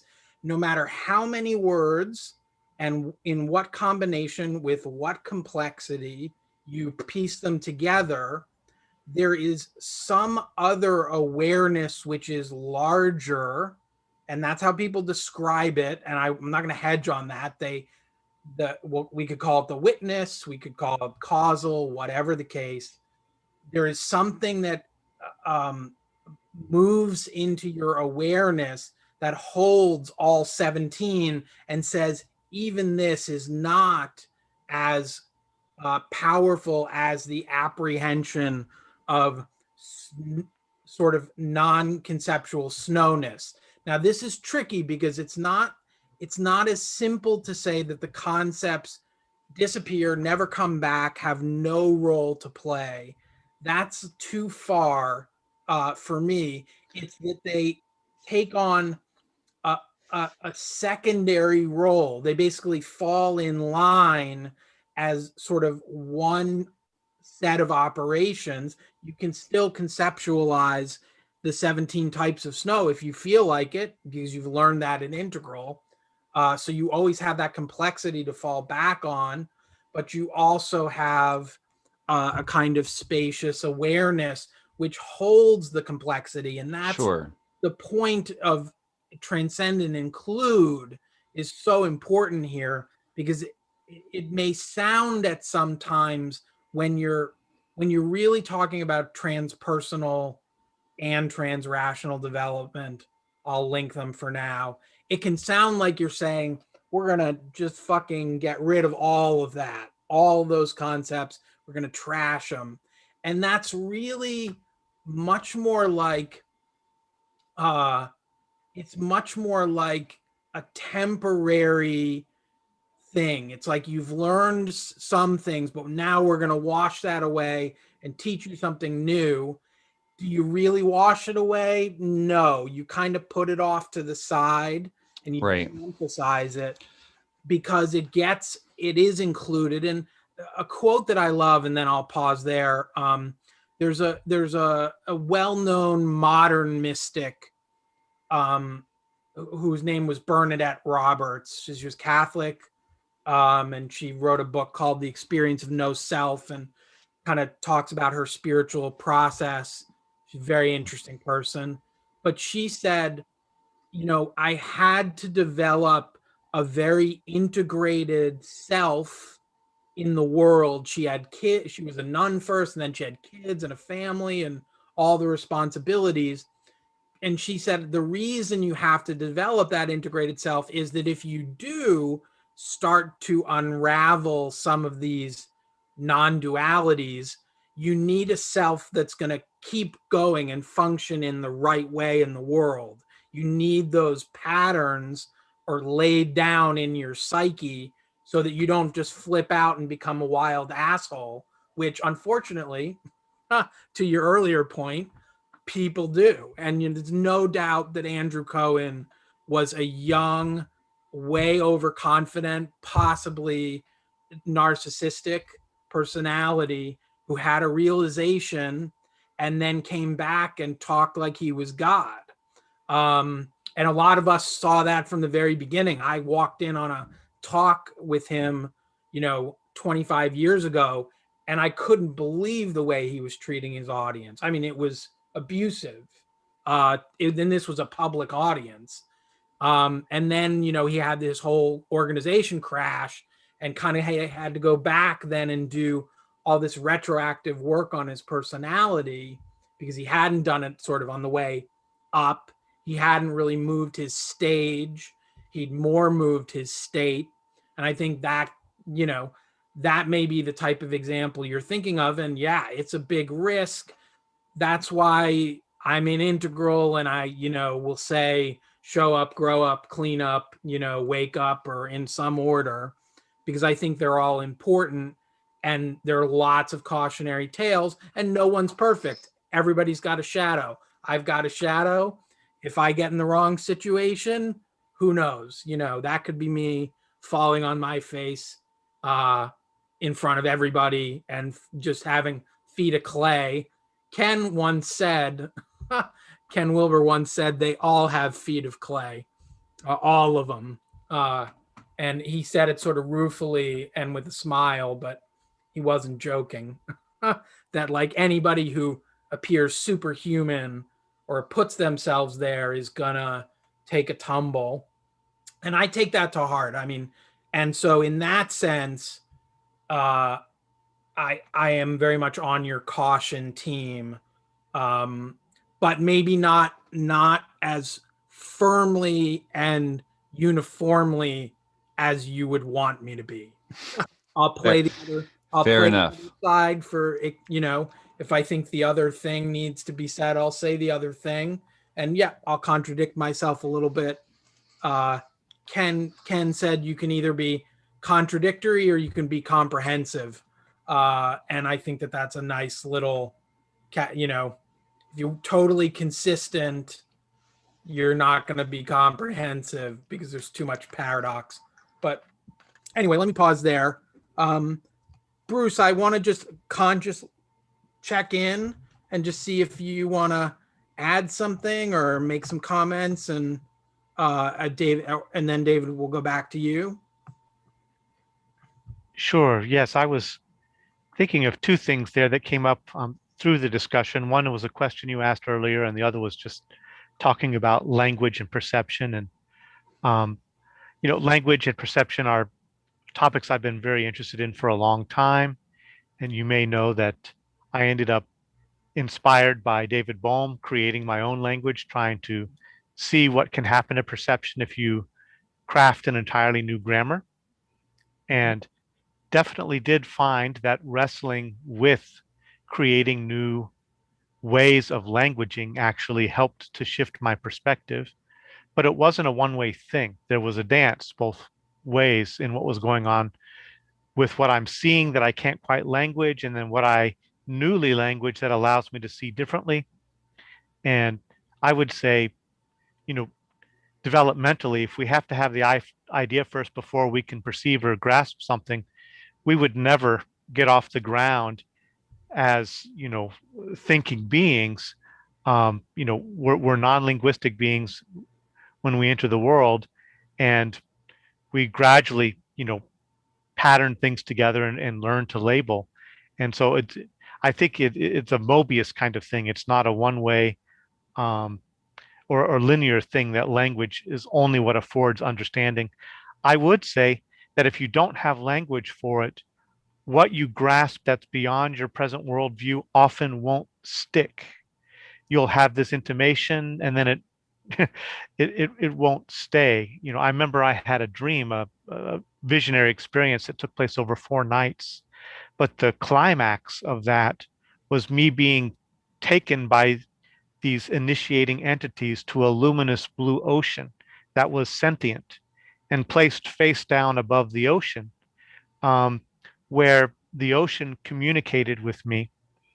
And it felt like hours long of communicating with some kind of message coming from this sentient ocean. And I know that my being was filled with what they call noesis, a noetic quality, the mystical quality of, it's a feeling that's a knowing, but it was something that was not in my world space, it could be, you could say it's questionable what was communicated to me. Um, but for me, it feels like there are echoes there from that 4 night experience that slowly come to fruition as I grow and develop and actually begin to find language for it. So I could feel that there's this intuitive, nonverbal taking in of something that can't inhabit my mind space as an articulated knowledge until I grow the structures in order to be able to articulate it in the meaning spaces that we habitually inhabit. Um, and it's like I think of Garrett talking about, um, uh, we grow new organs of perception, through our meditation upon things. It's not only that we have to have the organ first and then it comes. So it's a dance there. And the other thing I wanted to do is just that's just my thought. I'd be interested in anybody's take on that. But the other point is you were asking, what does it mean if the nun and the monk have like the same brain scan, and I'm saying that traditions don't have necessarily the same realizations. One thing that I think integral makes possible for us is kind of remapping the whole terrain. If we might find that these nuns and these Gelugpa monks have much more in common with each other than these nuns and the Lutherans down the road, right? So the integral world space, both in terms of how we understand, lines and states and types and all of that, and what we can get through neurophenomenology and other things where we can see what's going on in the brains, I think we might end up with a very, very different map of types of Mm. people based on that. There would still be differences in types of realization and things like that. I think there are in ways that cultural worldviews will manifest spiritually and things. But I think the lines that we've inherited are not necessarily the actual containers. Mhm. So I think different types move through lines differently as well too. I think when we get a little bit more research and a little bit further down the road from this integral project, we'll start to be able to figure out that certain personality types will experience reality differently and experience growth differently. I think that if we tested right now, that we would find that like lots of integralists are like IN types, um, lots of INTJs, INFJs, INFPs, INFJs. Like that's probably a lot of integralists are those types. Um, the similar brain scans thing, I think that's pretty coherent with what I'm talking about, like in terms of different people at different stages being able to get into different states, even if they come at it from different traditional, approaches or something like that. That a Christian at Blue could find themselves into this state where they feel filled with love and like everything is good, just like a Buddhist could, just like a person in a Muslim could. I think that that's like one of these things that's you know that state is a state, and yeah, people can get there differently. I don't know about. I worry about things like calling it a location, Mhm. because I feel like that kind of languaging can make it feel like these are places that you can get to, as opposed to just like um, maybe the way that our brain works, the way that our body works, and like we've been able to figure out how to tap into it and work with it in a particular way. I think talking about it like locations almost plays into these ideas that there are these different spiritual places out there somewhere or something like that.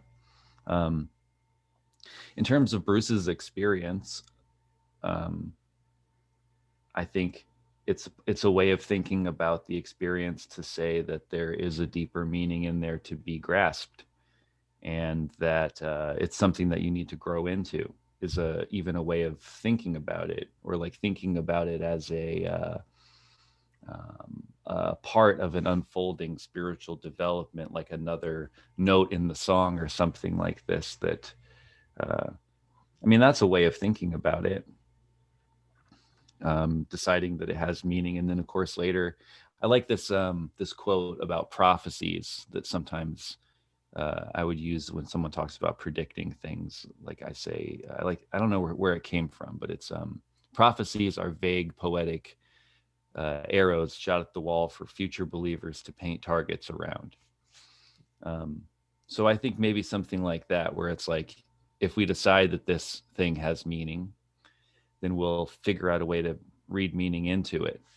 And that can happen later, and that doesn't mean that meaning can't be found, and it can't doesn't mean it won't be that it won't be profound, but it might not be a good assumption to start from the fact that there is some kind of like inherent meaning in it, or that there's some kind of message that's trying to be delivered to you by the universe or something like that. Even that's an interpretation of it. And um, so the thing is that there's no pure experience. There's no perspective from nowhere. We're always stuck in our limited perspective whenever we try to experience and interpret and understand anything. There's no um, there's no understanding something outside of a perspective, because any kind of thing that we're going to try to understand, we have to try to wrap it in concepts. And like you're saying, like maybe you get, like Bruce said, maybe you get like blasted with the experience of something beyond your concepts, but you don't really have a way of understanding it, so it just kind of like blows by you, and you don't even really get to like experience or know it. Like, and it's kind of interesting too, because like as integralists, kind of a lot of us know what it's like to experience this, right? Like we go out into the world, and if we were integral and just like talking about integral stuff out there, like other people don't have a way to grasp that or see that. They don't see us. You know what I mean? Like the only way they see us is if we come down and talk to them at their level. So, um so let me go out on a limb here and talk about, one experience I had. So, very early on in my meditation experience, I had what people would probably call like Kundalini symptoms. And there's a big literature on what that is and stuff. But basically, I had a pain. One of the things that I had of many was a pain and a kind of pressure in this area, what people would call the third eye. And I had it for 20 years. And then I got involved with a meditation teacher who really was pushing me to practice like as much as possible. Like he was really like, shut up and practice. And I went on this retreat with another teacher, but basically my goal was just to keep doing it and doing it.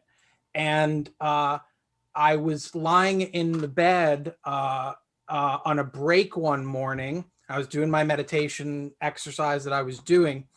And in this spot, the best way I can describe it is it felt like somebody popped a bubble and it went boop.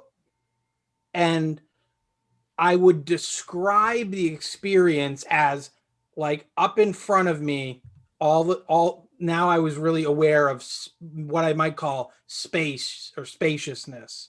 Now I was using the concept space to put a name on what I felt, but the feeling of this present space was super loud. And even now, it never went back. So I never kind of unpopped the bubble, whatever it popped or whatever that is, it's some kind of, just to be scientific about it, there's some kind of activity in your somatosensory cortex that tells you there's a pressure here. So it's some brain process, let's call it that.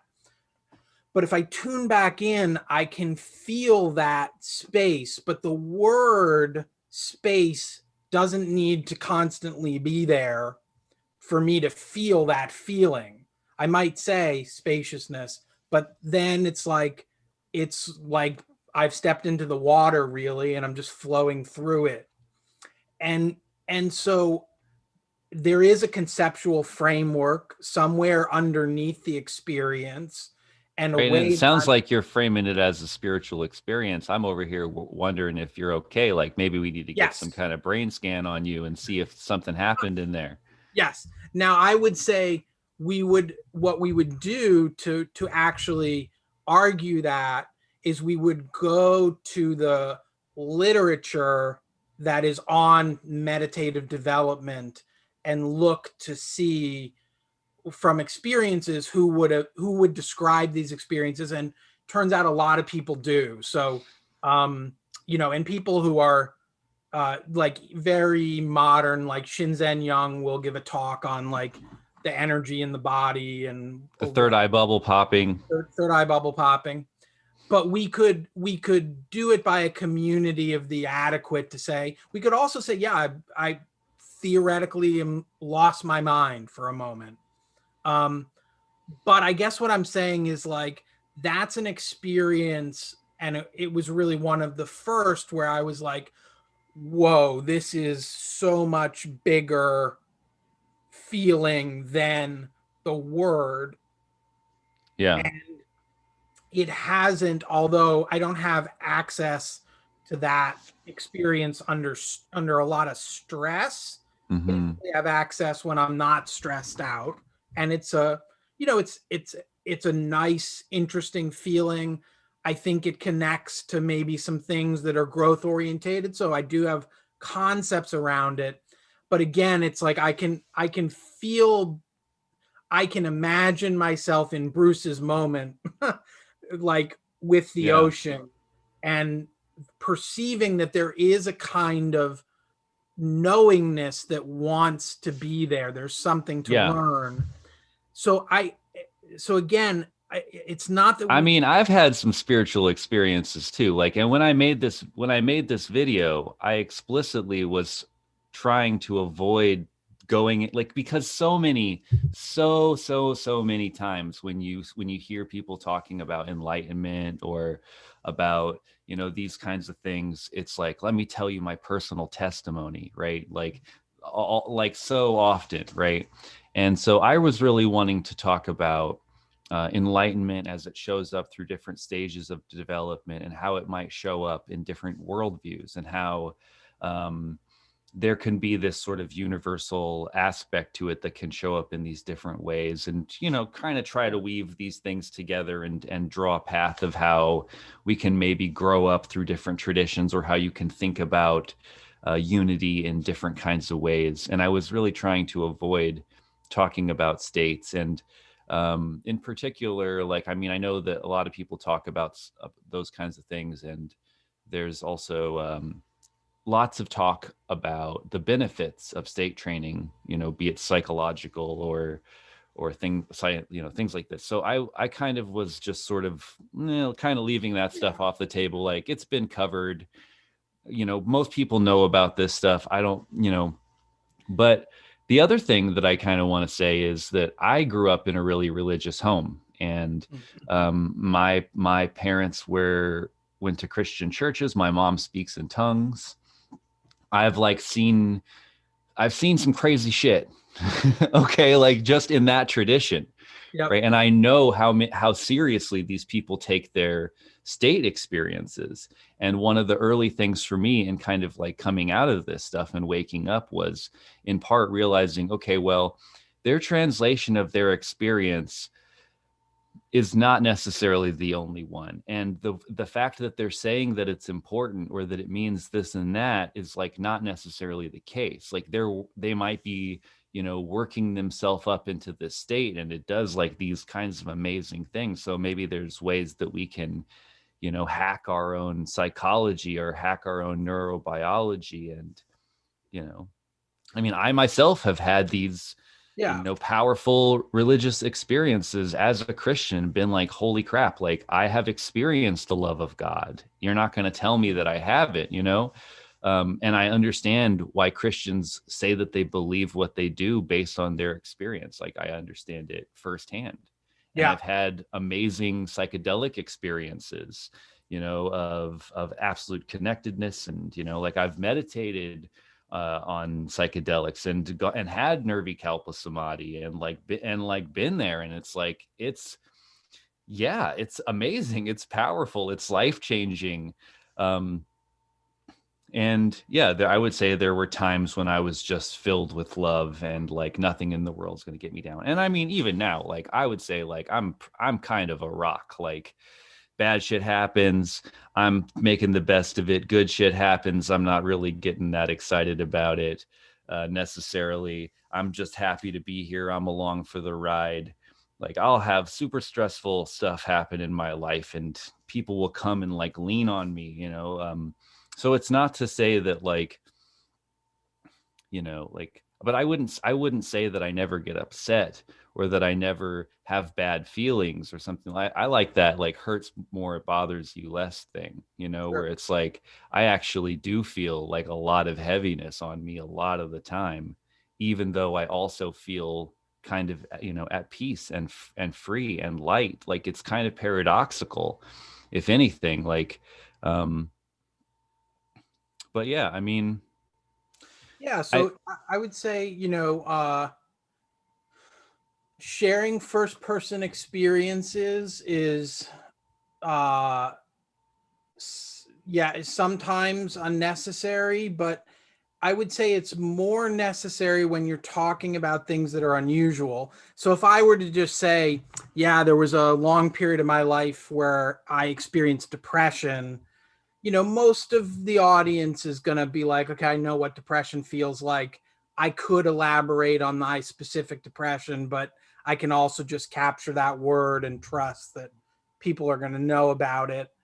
I still think spirituality is, in some of these more kind of rare states, are still unknown enough that first person testimonials, for lack of a better word, and I understand you've heard, and I wouldn't doubt yours at all. If you told me you experienced the love of God in a Christian sure. context, I I would also say, don't doubt your third eye bubble popping. yeah. I'm sure these things happen. But Yes. I guess like my concern is the conclusions that we draw around it. And like I definitely know that as much as it can make a person feel like they're really awake and really aware and really in touch with what's going on, it can also make them really delusional and really crazy and like really out of touch with what's going on. And like these things can bring as much So, confusion as they do clarity. Again, I would point to, the Andrew yeah. Cohen thing. You As a know what I mean? psychologist, I would say for most people, the evidence is pretty clear that if you want to call it mystical or spiritual or transpersonal, and whatever, these experiences are growthful. They tend to lead to psychological health. It's not that they don't ever trigger some nasty processes, um, or that people don't have psychopathology alongside the part of them. But I think we can say at this point, like, most of these rare experiences are helpful for people.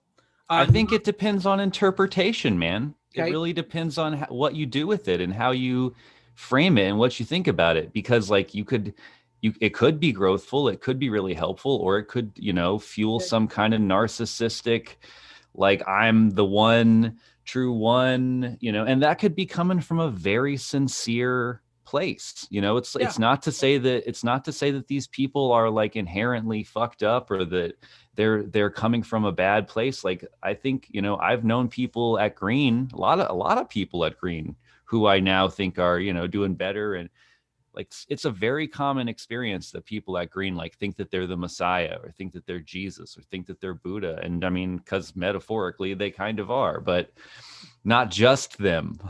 You know what I mean? And so I'm not going to I'm not going to fully disagree with your concern. I think it's a valid concern. I would say both and, but also, yeah, I mean, I think it's useful and helpful for people like yourself to raise these concerns and raise them often. I would say, maybe 80-20.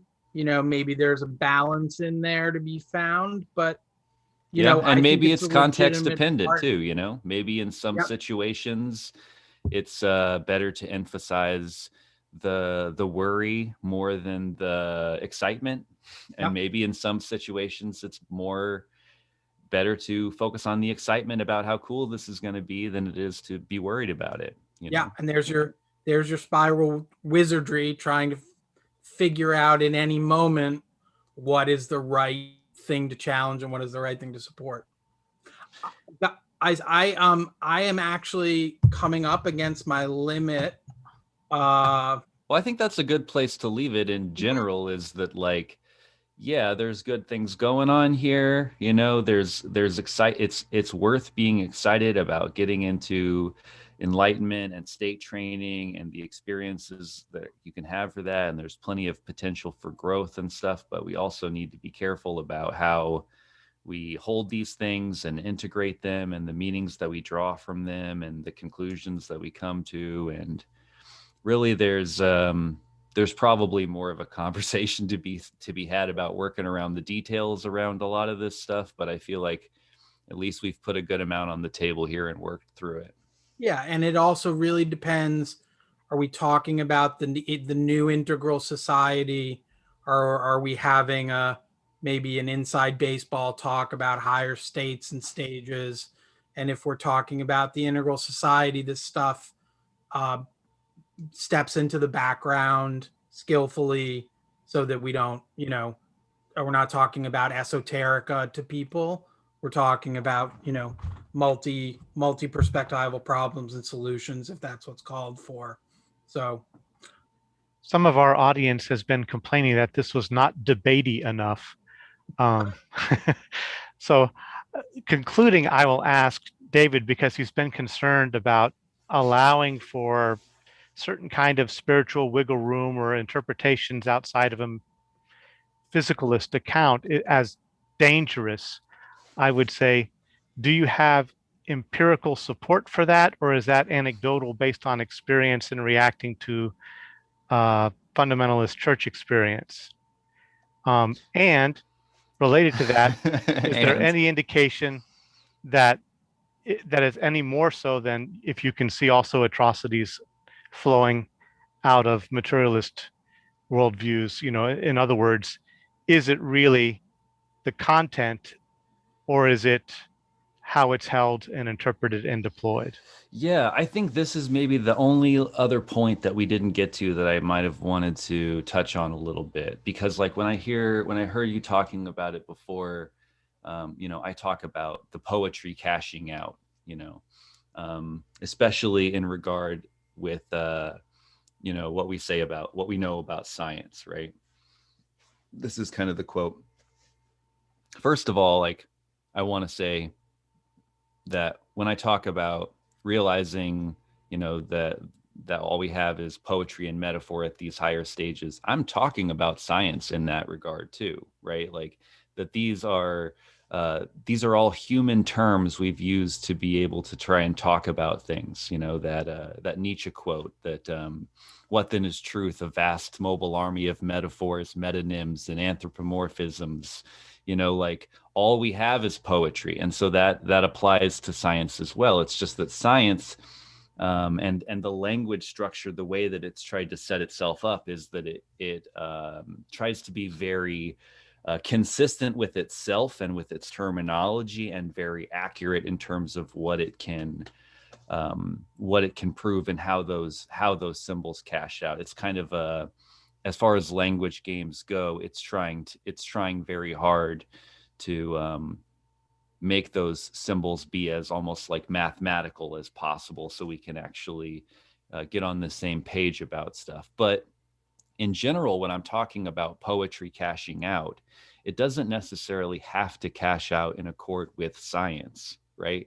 So if I talk about some poetry about, Jesus in the desert being tempted, that's not metaphors that I'm looking to cash out with science. It's metaphors that I'm looking to cash out in like a real way. You know what I mean? Like, what are we actually saying here? It's not that, that Jesus is in the desert being tempted. Like, the idea is that metaphorically we're in the desert, we're being tempted, we have these temptations, and what are we going to do about it? right? So it's like when I talk about the poetry cashing out, I'm just saying, like, what is your claim? What are you actually saying here? What is the entendre? What is the level of meaning that you're trying to describe? And is that true? Right? It could be true that it is bad to live for the ego and to live for self-aggrandizement or political, um, you know, political power or something like that, as opposed to living for God. And that's what it is to be on the path of the spiritual seeker. So it's not that everything has to cash out in accord with science, but it's like, what are we saying here? Like, what is, how does your poetry cash out? That's what it means. Now, if we're making a claim about how reality works, if we're making a claim about the nature of reality, then probably science, or at least the scientific method, including data from all the quadrants, is going to be the best way of figuring out what's going on, right? It's like the same thing that Wilbur says: if you're making an empirical claim, you got to test it empirically. So in that regard, with those questions, science. But in terms of cashing out your poetry, that just means, what are you actually saying? What are you actually claiming? I don't know if that fully answers your question, but that hopefully gives a little bit more clarity. Guys, I'm gonna transition here. I want to thank you both. Let me just say, as a little tag, uh, I don't necessarily have a sense that we've got a third dialogue coming, but I'm open. Should one seem to be fitting, I'm always happy to talk about Integral in all its many many splendored glory. So yeah, let me thank you guys, and then um, uh, say I've appreciated the double dialogue, and if there's in the future more to do, just let me know and we'll do it. That sounds good. Yeah. Thank you, Mark, and thank you, David, both for coming. And it's been I think, a enjoyable exploration here. Thank you, Bruce. Same. Take it easy, Mark. Okay, take it easy, Right. David. Bye bye. Bye, and thanks everyone who joined. See you around. Is that the end? Okay. I mean, I feel good about that as a good place to leave it. I don't know if if there should be some pushback after what I just said, but um, yeah, we could definitely talk more about it. I think basically my sense is that you're kind of you're reactive to any flavor of woo, in a way that maybe doesn't give enough space for the person, that maybe they do have a way that cashes out, that's not either psychotic or undermining of a coherent understanding of how reality works. That there could be sophisticated ways of holding it, but yeah, I think maybe me and you can go into that. I also, people are looking in my doors like, when's dinner ready? So I've got to do that too. well, But I would say that yeah, I try not to jump to that conclusion. I would say that I try to ask questions and then see if people are actually going to go with that stuff. Like, for example, I asked Mark about telos. I went to hold his feet to the fire, and he kind of backed away from it and said that he was agnostic. So I didn't just jump in and be like, "You're a this. You think that it's." I mean, although when we talked on Facebook, I thought that he did say, I'm pretty sure that he said that he held a more like Hindu influenced view. So if anyways, but my point is that I would let a person tell me what their position is, and even correct me if I'm getting them wrong, before I would hopefully jump too far into conclusions. yeah, I think that's the best way. Yeah, um, let's take it up more if it feels like there's a need. But I really enjoyed conversation today. Yeah, same. Thanks again, Bruce, for hosting. Appreciate you, man.